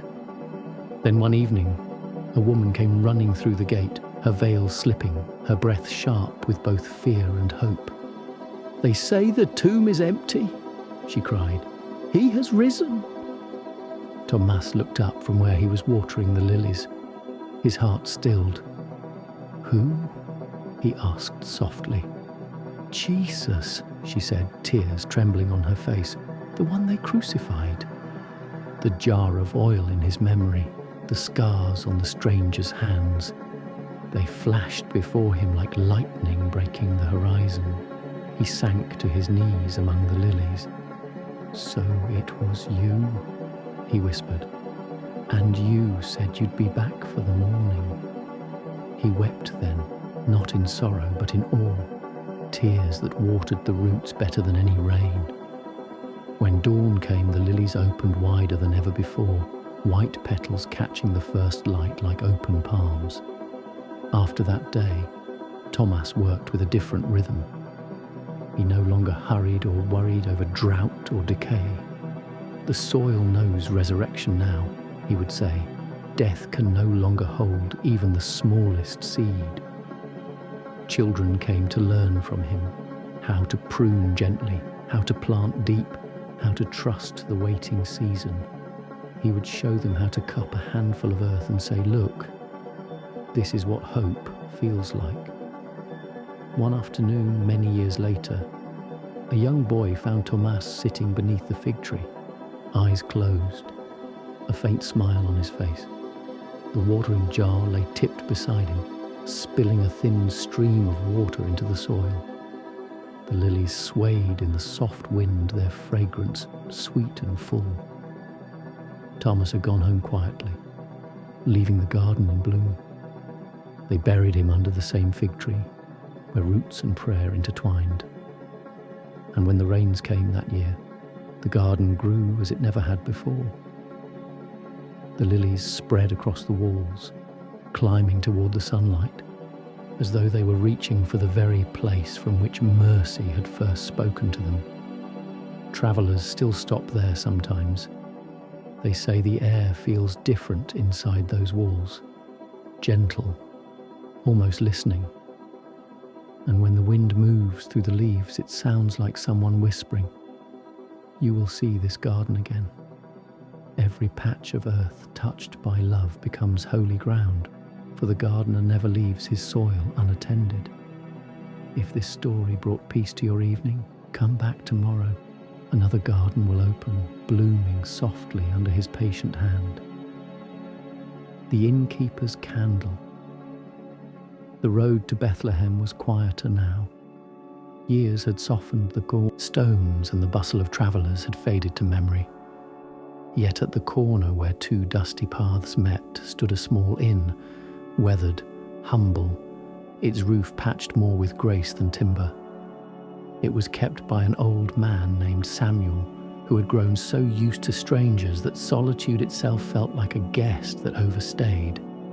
He had been a boy the night the couple came. The young woman heavy with child, the man anxious and kind. Every room had been full, every corner claimed, and Samuel's father had sent them to the stable out back. The boy had felt a strange ache of guilt as he led them there, carrying a single lantern to light their steps. He remembered the woman's eyes, calm despite her weariness, and the way the man whispered to her, steady as if his voice could build a wall against the night. Samuel had lingered at the doorway, uncertain why he couldn't walk away. And then, when the cries came, and the child's first breath filled the air, he had seen something he never forgot. Light, not from his lantern, not from the stars, but a glow that seemed to rise from the straw itself. He was old now, the inn nearly empty. Travellers preferred newer roads and brighter towns. But each evening, before closing his door, Samuel lit one candle in the window that faced east. He never said why. Some nights, when asked, he would smile and answer, "Because light deserves somewhere to land." The candle was small, its flame trembling against the wind, yet it burned faithfully through the seasons, through rain that whispered forgiveness on the roof, through dust storms that rattled the shutters, through winters that tried to smother even memory. Samuel would sit beside it, polishing old cups, humming the lullaby he'd heard from that stable long ago. One night a storm came fierce and sudden, sweeping across the hills. The wind howled like an old sorrow, and the candle in the window shuddered. Samuel cupped his hands around it, shielding the flame. The inn was empty save for one traveller, a woman wrapped in a soaked cloak, her face lined by years and loss. She had arrived just before the storm broke, asking for shelter. "Only one room left," Samuel had said, handing her a blanket, "but it's warm and the roof holds." She smiled weakly. "Warm is enough." Now, as the wind roared, he poured her tea by the fire. They spoke little, two souls joined by the comfort of quiet. After a while, she looked toward the window. "You keep that candle for someone?" she asked. "For anyone," he said. "Once, light found me when I wasn't looking. I keep it burning in case it passes by again." The woman watched the flame flicker, her eyes reflecting its gold. "My husband died last winter," she said softly. "I thought I'd stop traveling, but tonight I couldn't stay still. I just needed to see something still burning." Samuel nodded. "Then you came to the right place. This one doesn't quit easy." The wind eased a little, like a sigh after weeping. He rose and adjusted the wick. "When I was your age," he said, I saw a child born in the dark. I've spent my life trying to keep that same light alive, not because I must, but because I can." The woman smiled faintly. "Maybe that's all faith is." "Yes," he said, the refusal to let the dark have the last word. When morning came, the storm was gone. The hills glistened under the early sun, washed clean. Samuel brought bread and honey to the traveller's table. She ate quietly, then reached into her cloak and pulled out a small brass candlestick. "Take this," she said. "My husband made it. I think it would light your window." Samuel accepted it with care. "I'll let it learn how to shine." After she left, he placed her candlestick beside his old one. That night, 2 flames burned side by side, one tall and steady, one small but fierce. The light spilled through the window and across the road, a soft gold ribbon stretching toward the town. A week later, a family travelling south stopped at the inn. Their children pointed at the window. "Look," one of them cried, "the stars have come down to rest."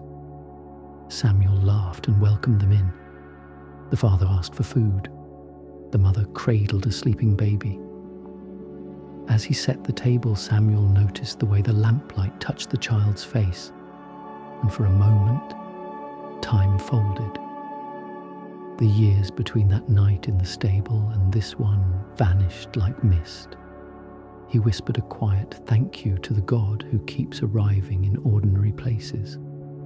That evening, after his guests had gone to rest, he walked outside. The road lay silver under the moon. He looked up toward the sky, the same wide sky that had once bent low enough to cradle a manger, and then back at his window where the 2 candles burned. "Still here," he murmured, "still waiting, still grateful." The wind carried the scent of olive blossoms down from the hills. Somewhere a shepherd's bell chimed faintly, and Samuel thought he heard the echo of that old angel song, not loud, but enough to make his heart swell with peace. When he returned inside, he sat beside the fire until sleep came gently over him. The next morning, the innkeeper was found in his chair, his face lit by the soft dawn. Both candles had burned to their ends, leaving a thin trail of smoke rising like a prayer through the open window. They buried him behind the inn under a wild olive tree. Travellers passing that way would sometimes see a faint glow from the window at night and wonder who tended it now.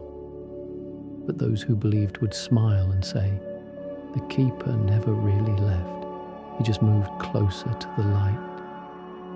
Faith is a candle in the window of the soul, small, steady, and always waiting for the returning light. If tonight's story warmed your spirit, come back tomorrow. Another lamp will be lit, shining softly for all who still travel in hope. The boatman of Tiberias, mourning on Sahab. The Sea of Galilee begins quietly, as if the water remembers how to pray. Before the market wakes, before the first shout of fishermen rolls across the shore, there is a blue stillness that lays a hand upon the heart. Aaron, son of boatman and grandson of boatman, loved that hour best. He kept a narrow cedar craft tied to an old iron ring on the Tiberias quay. The rope, polished by years of tides, knew as much scripture as he did. It had listened to enough psalms hummed under breath to learn the refrains by memory.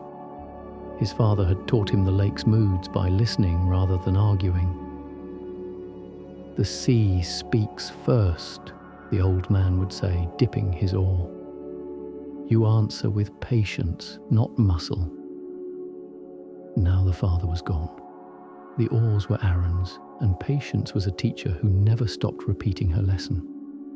Each dawn he swept sand from the bottom boards, checked the plugs, ran his fingers along the grain of the ribs. He carried a small jar of oil for the oarlocks and a scrap of linen to wipe the blade. No hurry, no fuss, just the careful habits that keep a boat faithful. On calm days, he ferried travellers to the other towns, Capernaum, Magdala, Gennesaret. On windy ones, he mended nets for men who teased that he had chosen the easier trade. Aaron smiled and said nothing. Every life is a net. Every net needs mending. He had heard the stories, as all boatmen had. A rabbi had once commanded a storm to lie down like a chastened dog. Nets had once nearly torn with a catch too large for speech. Bread had multiplied on these shores the way lilies do after rain.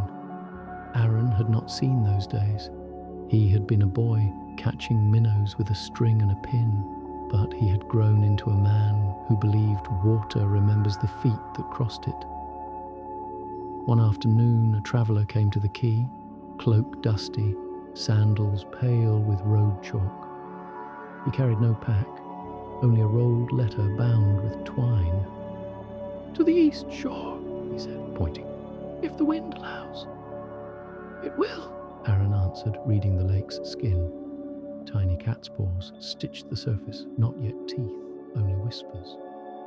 He untied the rope and they pushed off. They said little. The oars dipped and rose, the hull made its low wooden song, and the traveller kept one hand resting on the rolled letter as though it were a bird that might startle. Halfway across, Aaron paused, listening. The wind had turned, not hard, but honest. He shipped the oars, raised the small brown sail, and let the boat lean into the breeze. The traveller smiled into it, grateful for a power he did not need to earn. "Were you here?" he asked, "when the big catch happened?" "No," Aaron said, "but my father was. He came home wet and shining. He didn't speak at first. He just kept washing the nets like a penitent cleans a soul." "What did he say when he finally found words?" "He said a voice had made him both afraid and brave, so he followed it." They sailed in quiet for a time. A cormorant skimmed the waves. The sail filled and eased, filled and eased. Near the far shore, the wind softened. Aaron lowered the cloth and took up the oars again. The traveller laid the letter in his lap and, almost to himself, whispered, "Feed my sheep." Aaron recognised the words. His father had whispered them too, while untangling lines or sharing bread with men who couldn't repay. He rowed on, letting the silence agree with the prayer. They landed where reeds grew tall and green. The traveller paid the fare and stepped onto the stones. "Will you wait?" he asked. Aaron nodded, set the anchor, and turned the boat bow out so she could breathe. The traveller walked inland along a narrow path. Aaron stayed with the boat and the quiet and the thin, silvery light. He closed his eyes and leaned back against the stern thwart, hearing his father's voice in the slap of little waves. Answer with patience, not muscle. When he opened his eyes, clouds had gathered from the west, piling in slow grey. The reeds grew nervous. A wind line darkened the water far out, walking toward him with measured feet. Aaron stood, weighed the sky, and loosened the anchor's bite to bring the bow square to the swell. A boy's shout carried from the path. The traveller was running back, cloak snapping, letter clutched. "Storm?" he asked, breath low. "Only a lesson," Aaron said, smiling, though he tightened the bowline. They pushed off together. The first gust hit and the lake lifted its voice, not rage, only insistence. Aaron kept the bow into it, oars working steady and slow. Spray salted his cheeks. The traveller cupped the letter under his tunic to keep it dry. Rain came in stitched lines, knitting air to water. The boat rose and fell like a chest breathing through tears. Aaron did not pray aloud. He had learned that some prayers are oars. He counted his strokes like psalm verses. 20 steady, rest to listen. 20 more, rest again. Between breaths he remembered the story of a sleeping rabbi and frightened friends. He was not ashamed to think of it. A man who could scold wind as if it were a child racing through a crowded room. Peace. Be still. Aaron spoke it into his shoulders, into the handle of the oar, into the small quiver that wanted to become fear. The gusts tired of themselves, as gusts do when met with calm labour. The rain thinned to mist. From the cloud-ragged west broke a slice of light, and the water accepted it, turning pewter to silver. The traveller laughed, not loudly but with the relief of someone who has been reminded rather than rescued. "Your arms preach," he said. "It's an old sermon," Aaron answered. "I learned it from men older than storms." They reached the Tiberias Quay as the last drops faded. Aaron shipped his oars and let the hull kiss the timbers with the gentleness of a homecoming. The traveller pressed coins into his palm. Aaron tried to refuse. The man insisted and added the rolled letter. "For your father," he said. "He's gone." Then for the sun who rose in his shadow. Aaron unbound the twine. The letter was not long, a hand's breadth of ink, neat and plain. It told of a shepherd who had failed and was forgiven, of a fire on a beach and a net not breaking, of a last instruction given not with thunder, but with breakfast. "Feed my lambs." At the end was a name Aaron knew only from whispers, and a blessing that felt like fresh water, grace and peace to you in every weather. He held the page as if holding a net full of morning. The traveller took up his road again, vanishing into the lanes. Aaron sat on the thwart and read the letter twice more. Then he folded it carefully into the leather pouch where he kept the jar of oil and the scrap of linen. Some words are tools you use again and again. From that day he began a new habit. Each time he ferried someone, merchants with jars, mothers with quiet babies, old men going to see friends. He made a small gift of the crossing. He handed them a strip of woven cord from his spare coil, no longer than a finger, tied with a simple fisherman's knot. "For your pocket," he'd say. "A reminder to hold when the wind talks too loud." People smiled and kept them, and sometimes, weeks later, a traveller would return and show how the cord had frayed with handling, soft as a prayer bead. "It helps me breathe," one widow told him. "It keeps me from answering the storm in its own language." Years passed. Aaron's hair salted like the gunnels. His wrists kept their strength by staying gentle. He still rose before the market and listened to the sea speak first. And sometimes, on evenings when the lake smoothed to glass and the hills wore purple like a blessing, he would ship his oars and let the boat drift. In the hush, he would read the creases of the old letter by memory and smile into the widening quiet.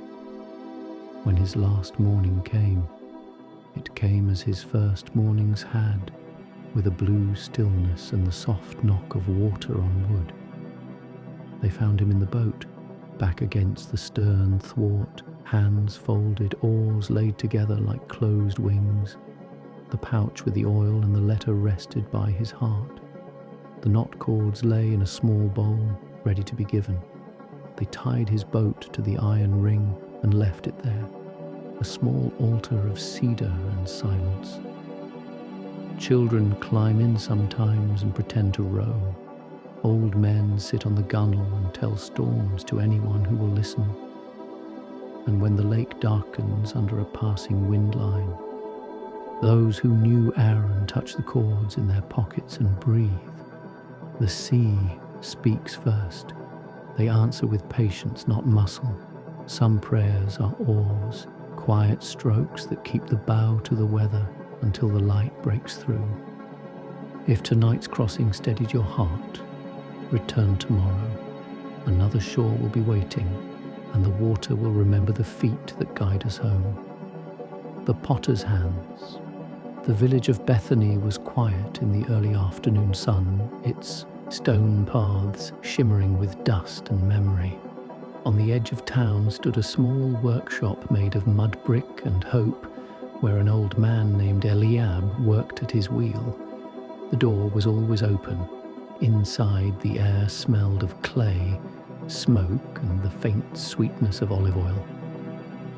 Shelves lined the walls, filled with jars and bowls, some perfect, some cracked, all loved. Eliab had spent his life shaping earth into vessels that would hold water, grain, or oil. His hands were thick, his nails dark with clay, yet his touch could coax a curve so graceful it seemed the pot was remembering how to breathe. He often said, "Clay is honest. It keeps no secrets. It yields or it breaks." Every morning, before turning the wheel, he whispered a prayer, not of words, but of rhythm. His foot began to move, the wheel spun, and his heart found its pace. He liked to think that God listened not only to voices but also to motions, the sweep of a hand, the steady pulse of work done with love. Years ago, his wife Miriam had passed. Since then, the workshop had become his chapel. The wheel was his altar, the kiln his choir. Sometimes the heat roared too fiercely, and he thought of his own trials. Sometimes the fire died before the clay was ready, and he learned again the patience of faith. "You can't rush what must be tempered," he would murmur, smiling at his own stubbornness. One evening, a traveller entered the workshop, a young man carrying a satchel and the air of someone searching for something he couldn't yet name. "I was told you mend broken jars," the man said. He held out a vessel, its sides cracked, its handle missing. Eliab nodded and motioned for him to set it down. "This one's seen a hard journey."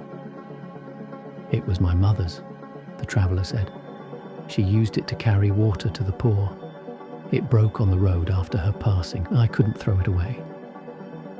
Eliab studied the jar under the golden lamplight. The cracks ran deep, like rivers through dry land. He fetched a small brush and a bowl of fine dust mixed with resin. "We'll fix it," he said. "But not by hiding the scars. They'll become part of the design." The traveller frowned. "Why would you keep them?" "Because they tell the story," Eliab replied. "And the story is what makes it beautiful." He worked slowly, pressing gold dust into each fracture until the jar glimmered like dawn breaking through clouds. "There's a word for this," he said quietly. "In our craft, we call it tikkun, restoration. The fire will make the seams stronger than they were before." As he worked, the traveller watched his steady hands, wrinkled, scarred, yet certain. "How did you learn to do that?" he asked.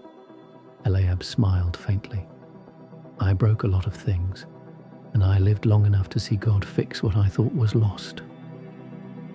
He told the story of his own youth, how he once rushed his work, spinning too fast, shaping too soon, how every vessel cracked in the kiln. "I blamed the fire," he said, "until I realized it only revealed what I hadn't prepared." The traveller nodded slowly, his eyes softening. "So the fire isn't the enemy?" "No," Eliab said. "It's the teacher."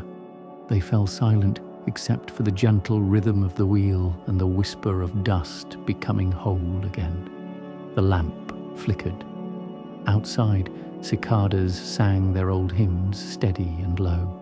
When the jar was finished, Eliab lifted it to the light.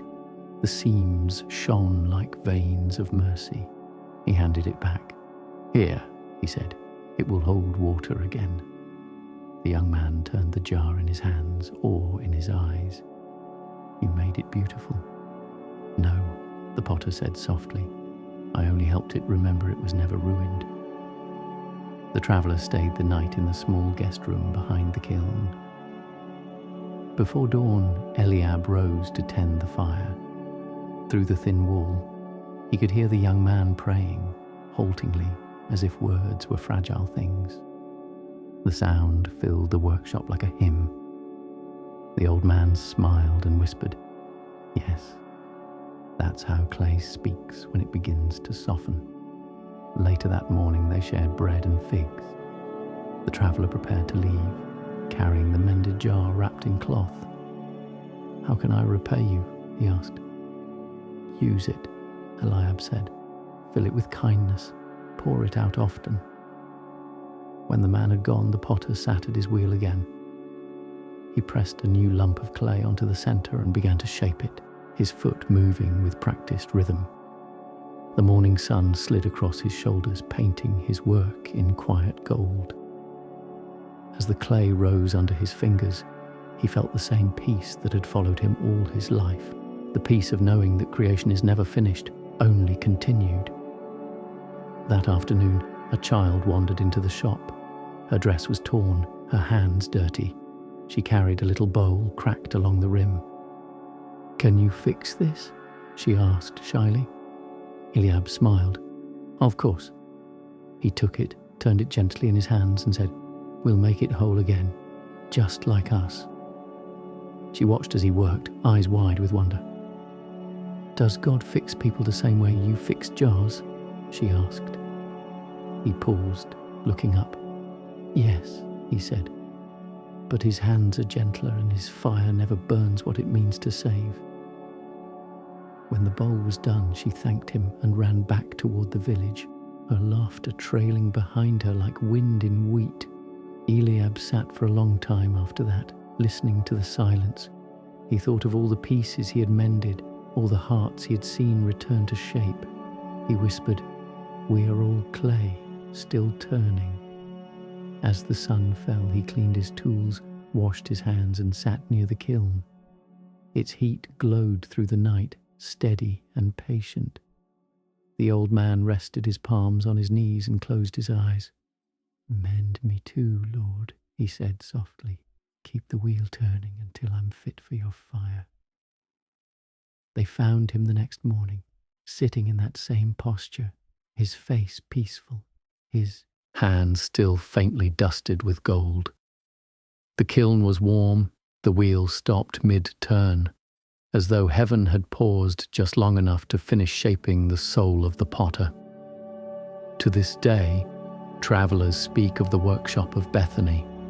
They say the jars there seem to glow faintly when light touches them, as if the gold seams remember the warmth of the hands that healed them.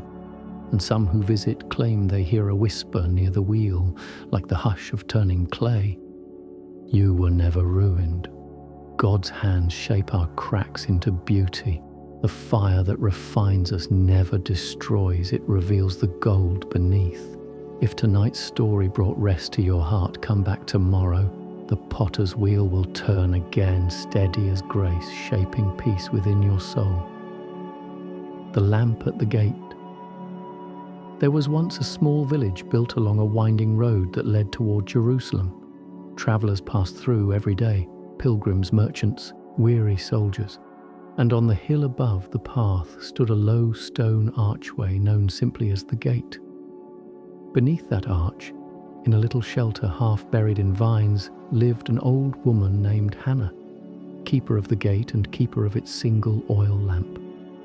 No one remembered when she had come there.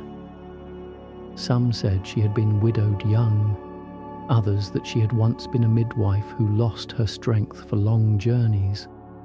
Whatever the truth, Hannah had found her calling in a quiet task few noticed. Every night, at twilight, she lit the lamp so travellers could see the way to the village and rest safely by its walls. She never failed, not through rain or dust or sickness. "As long as one road needs light," she would say, "my flame will wait." Her lamp was old, bronze gone green with years, but the glass was clear, and her hands, though trembled by age, knew every groove. Each evening she cleaned the soot, trimmed the wick, poured a little oil from a clay jug, and whispered, "Shine just enough, Lord, for one more night." Then she set it on a ledge beside the gate and sat nearby, shawl wrapped close, watching the glow spread like a slow dawn over the stones. The villagers often teased her. "Hannah," they said, "you could rest. We have torches in the square. No one walks this late anymore." She would only smile. "Perhaps not tonight, but someone always will. Someday." One autumn evening, as crimson light fell across the hills, a strong wind began to stir. Clouds crowded the sky. Thunder muttered from the west. Hannah filled her lamp early, sensing the storm's approach. When darkness came, the road vanished beneath sheets of rain. The villagers shut their doors, but at the gate the lamp still burned, a small defiance of gold against the blackness. Hours passed. Water ran in torrents through the ditches. Hannah's shawl clung heavy on her shoulders. Several times the flames sputtered, and she cupped her hands around it, shielding it from the gusts. Lightning flared, and in its brief silver she saw movement. A figure struggling up the road, stumbling in the mud. Without thought she rose and stepped beyond the arch. "This way," she called. Her voice vanished into the roar. The traveller, hearing, followed the fragile circle of light until he collapsed at her feet. He was young, soaked to the bone, carrying a satchel tied with rope. Hannah dragged him beneath the shelter and fed the fire in her hearth. Steam lifted from his clothes. His breath came in shallow tremors. "Thank you," he gasped. "I thought the road ended." "It only bends," she said. "Rest now." When morning came, the storm had passed. The traveller woke to sunlight spilling through the arch. He told her he was a scribe, bringing a scroll of the prophet Isaiah to a teacher in Jerusalem. "I couldn't afford to lose it," he said, pressing the satchel close. "You kept more than me alive. You kept the word alive." Hannah smiled, pouring him warm water. "I only kept the lamp," she said. "The word keeps itself." He stayed until noon, then bowed low before leaving. "I will tell the teacher of the woman at the gate," he promised. "Tell him nothing," she answered. "Tell him to keep his flame trimmed." Years rolled on. Seasons blurred. Hannah grew frail, her hair white as the ash in her hearth. Still she lit the lamp each evening, though her hands sometimes shook so much she feared she'd drop it. Children began to help her, little ones from the village who loved the stories she told while polishing the glass. She taught them how to pour oil slowly, how to wait until the wick caught steady, how to listen to the wind before placing the lamp outside. "The light is not ours," she would say. "We borrow it." One winter she fell ill. The healer came, shook his head gently, and said she should rest. That night, clouds hung low and snow drifted through the gate. The lamp stood dark, but the eldest of the children, a boy named Eli, crept from his bed, took the jug of oil, and did as she had shown him, cleaning, trimming, lighting. When the flame rose, soft and sure, he smiled through the cold. Inside, Hannah saw its glow through her window and whispered, "Good. Someone remembers." She did not rise again. At dawn they found her sleeping, her face turned toward the gate, peace smoothing the lines of her years. The lamp still burned, its oil nearly gone, but not yet spent. They buried her on the hillside where she could see the road forever. After that, no one could say who kept the lamp lit. Some nights a breeze would move through the gate, and the flame would brighten though no one was near. Travellers swore they saw a figure sitting by it, an old woman with a shawl, smiling quietly. The villagers stopped teasing and began leaving small jars of oil by the wall. "For Hannah's lamp," they'd say. And every evening, no matter the weather, the gate was never dark again. Generations later, when pilgrims walked that same road toward Jerusalem, they told, of the miracle of the lamp that never died. Some called it legend, some faith. But those who had sat by it on cold nights knew better. They had felt the warmth, gentle as a hand on the shoulder, and heard the whisper of her voice. As long as one road needs light, my flame will wait. Faith is the lamp at the gate, a small flame that endures every storm because love refuses to let darkness win. If tonight's light warmed your heart, come again tomorrow. Another lamp will glow, guiding you softly toward the quiet peace of God. The silent bell. High in the hills beyond Nazareth, where the wind carried the scent of thyme and wild olives, stood a small stone chapel. Its roof had sunk a little with age, and ivy had climbed across the doorway, but still it welcomed shepherds, travellers, and anyone who needed to pray where silence listened back. At its heart hung an old bronze bell, cracked down one side, silent for many years. They called it the silent bell because no one had heard it ring since the last great storm. A lightning bolt had struck the tower, splitting the rope and shattering the tongue inside. The villagers said it had given its final note the night the shepherds were caught in the flood, and the old priest died trying to save them. After that, the bell remained mute, its song buried in rust and memory. Only Levi, the caretaker, still came every morning. He was a quiet man whose beard was as grey as the stones he swept. Each day he carried water for the altar flowers, polished the benches, and sat a while before the bell tower.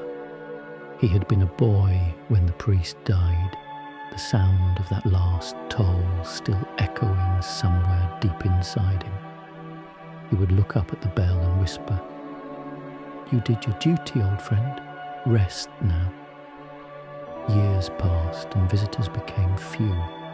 The path grew narrow with weeds and the chapel seemed to shrink into the hillside, content to be forgotten. Levi didn't mind. God lives in the quiet places, he would tell the wind. He had come to believe that even silence could praise the Lord, especially silence that had once been loud. One evening a stranger arrived, a young woman with a walking stick and a small pack. The mountains had caught her at dusk and she sought shelter. Levi opened the door, offered bread and stirred a small fire.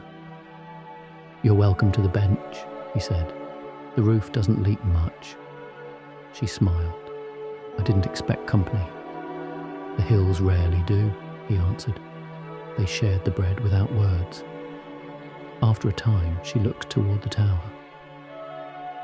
"Why doesn't your bell ring?" "It broke a long while ago," he said. "Some things sing once and spend the rest of their days remembering." She nodded, tracing the handle of her walking stick.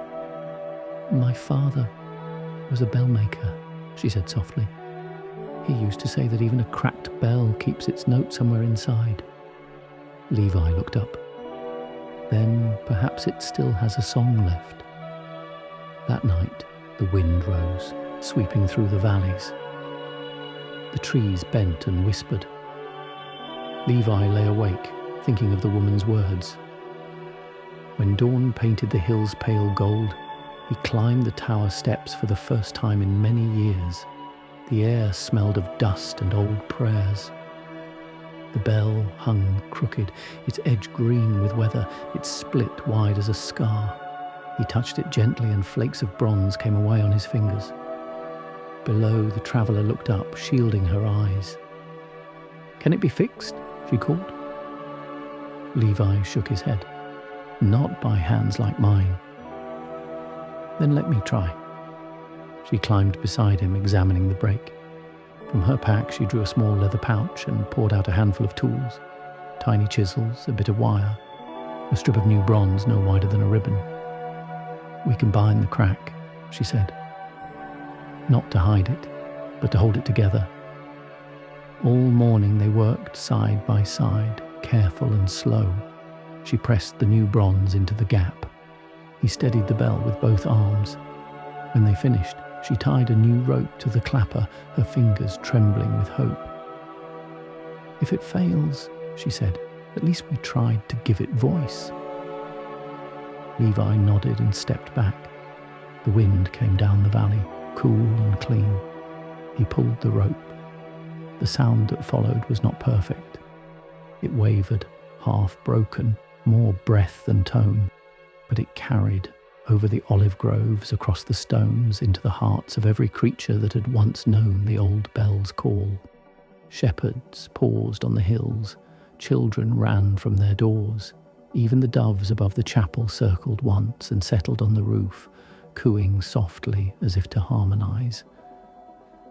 Levi's eyes filled with tears. "You did it," he whispered. The woman smiled through the echo. "No," it remembered. That evening they sat outside the chapel, watching the sun fall behind the hills. The bell still trembled slightly from its effort, as though breathing after a long silence. Levi spoke first. "All these years, I thought silence was the end. Now I see. It's only waiting for grace." She nodded. "Every heart is a bell, old friend. Some are whole, some cracked, but all are meant to ring when love pulls the rope." They parted at dawn. Levi walked with her to the crossroads and blessed her journey. When he returned, the chapel felt alive again. He swept the floor, trimmed the lamps, and opened the doors wide to the morning. Each day he rang the bell once, a low, imperfect sound that carried peace through the valley. The villagers began to return, first out of curiosity, then out of faith. They said the broken tone comforted them more than the perfect one ever had. It reminded them that God does not wait for flawless voices to praise him. Years later, when Levi's hands grew too weak to pull the rope, children from the village took turns ringing the bell. They called it the mercy note, and though it never sounded the same twice, it always carried something pure, the truth that even what has cracked can still be holy. When Levi passed away, they buried him beneath the tower. On the day of his burial, the wind rose suddenly and struck the bell once more. The tone quivered across the valley, soft, broken, and beautiful. The villagers said it sounded like a sigh turning into a prayer. And sometimes, when the nights are quiet and the wind runs gentle through the hills, travelers swear they hear it still. The faint hum of a faithful bell finding its voice again.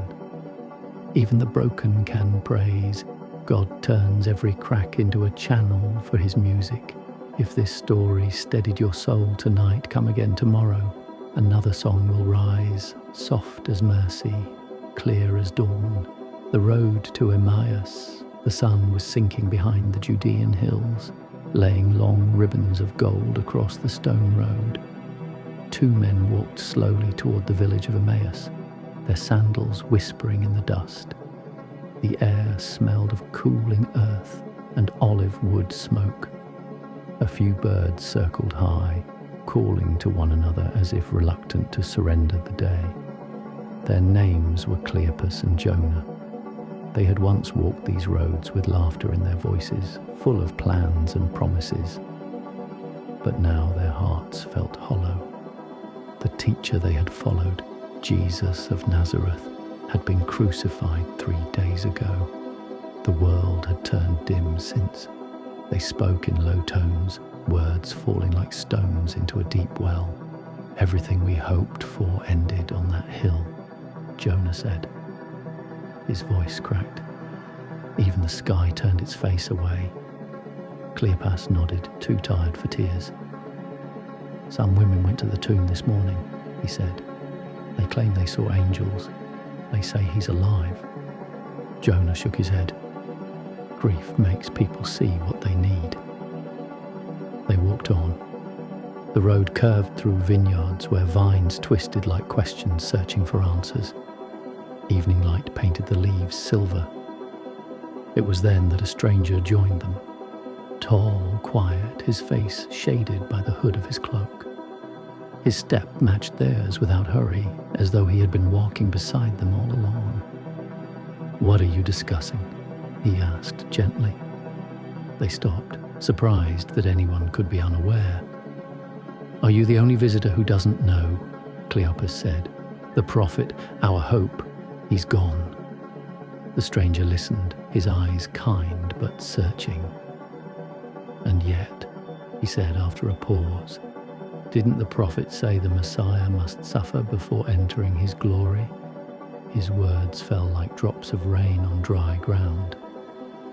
As he spoke, Scripture opened before them, not as argument but as song.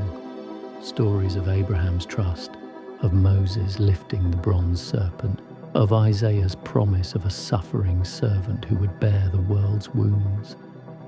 The stranger's voice was steady, carrying both sorrow and certainty, as if light itself was remembering how to shine through pain.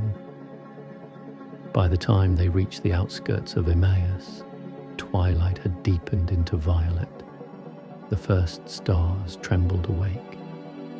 Cleopas felt a warmth rising in his chest, something between comfort and wonder.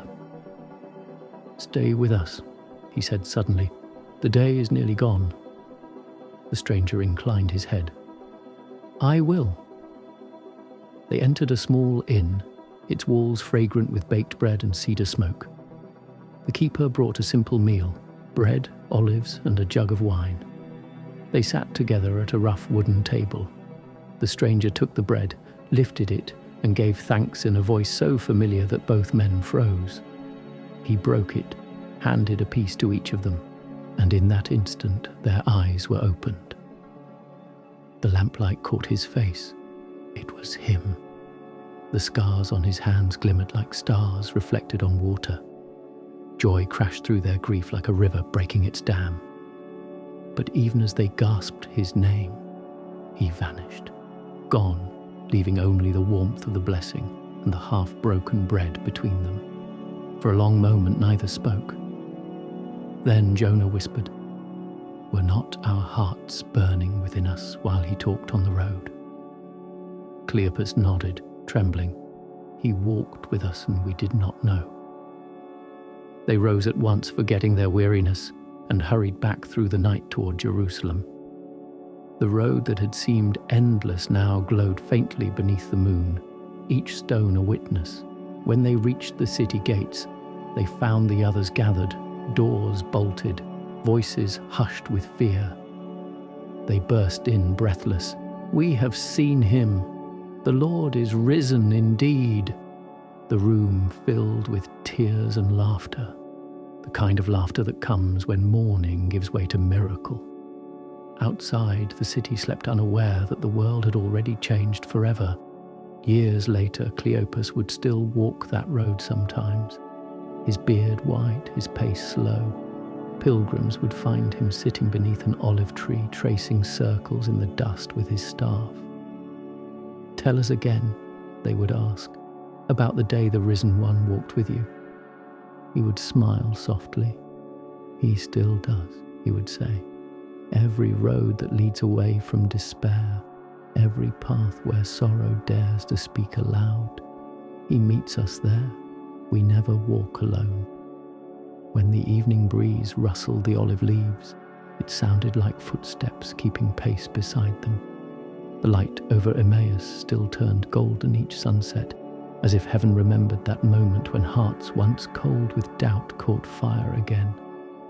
The risen Christ still walks unknown beside us. Every sorrowful road becomes holy when love joins the journey. If this walk has warmed your heart tonight, come again tomorrow. One last path remains, leading quietly toward the dawn that never ends. The last morning. It began like every morning before it, soft light slipping over the hills, dew beading on the grass, birds stitching praise into the silence. The Sea of Galilee lay still, a great mirror catching the sky's first blush. Yet this morning was not like others. It was the morning, the last one before he would return to the Father. The disciples had grown quiet these past days. Since the resurrection, Jesus had appeared to them many times, on the road, in a locked room, by a fire with bread and fish.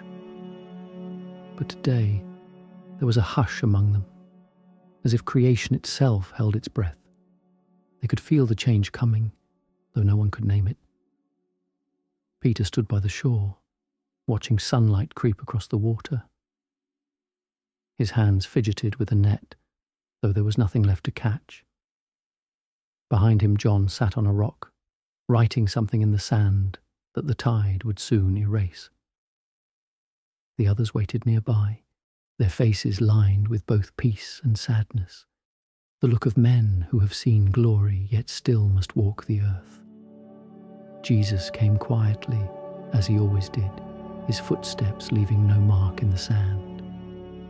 The morning light seemed to follow him. He looked at his friends and smiled.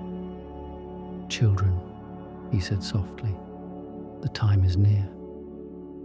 They rose, not knowing whether to weep or rejoice. Peter, impulsive as ever, stepped forward. "Lord," he whispered, "will you stay?" Jesus reached out and placed a hand on his shoulder. "I am with you, Peter, always, just not as before." He led them up the hill overlooking the lake. The breeze lifted their garments, carrying the scent of salt and thyme. Below, the water glittered like thousands of small promises. Birds circled overhead, their wings catching the sun like silver blades. At the crest of the hill, Jesus stopped. He turned and looked at them, one by one, as if memorizing every face. Thomas still and thoughtful, Andrew quiet but strong, James his eyes already wet. "Do not let your hearts be troubled," he said. "You have seen me, and you will see me again. Go into all the world and tell them what we have shared. Tell them that love has conquered death." They fell to their knees. The air shimmered with a peace that made even the wind pause. Jesus lifted his hands, the scars still visible but radiant now, like openings where heaven itself shone through.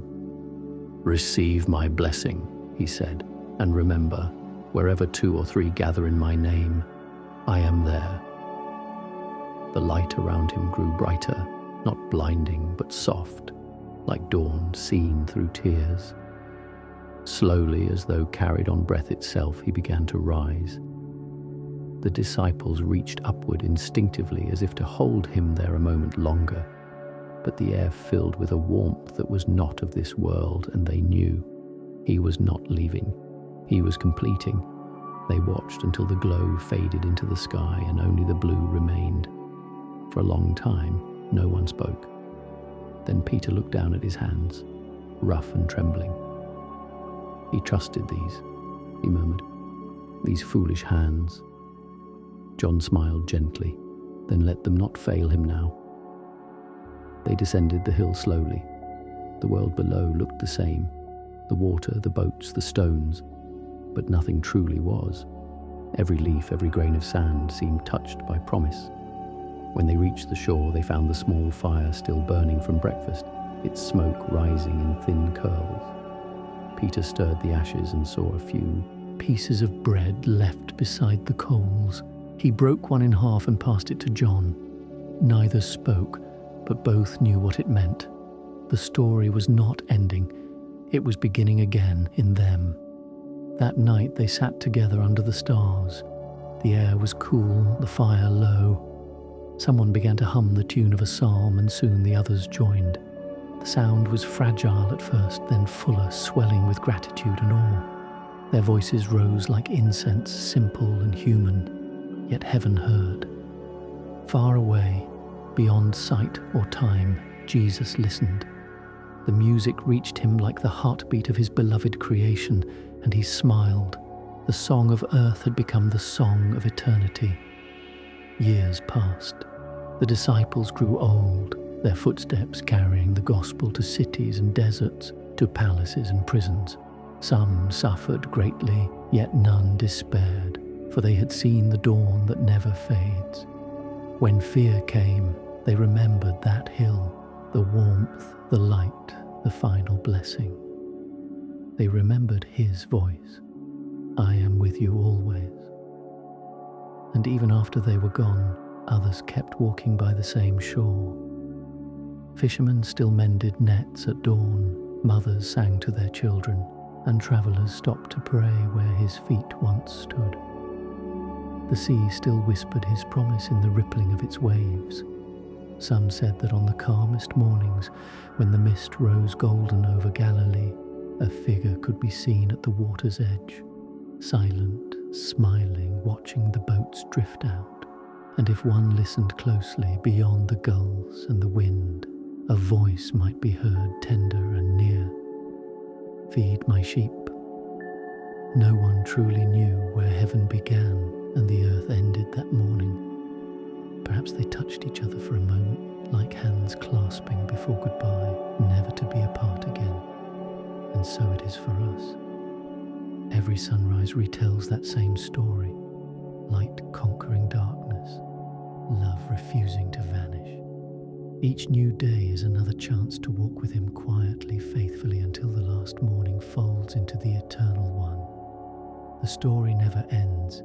Each dawn repeats the promise. He is risen, he is here, he is love everlasting. May this final story bring you peace tonight. Close your eyes, rest in his presence, and remember, the light that rose on that morning still shines quietly in you. Epilogue, a quiet amen. And now, my friend, our journey comes to rest. 30 nights of stories, 30 gentle steps through faith and time.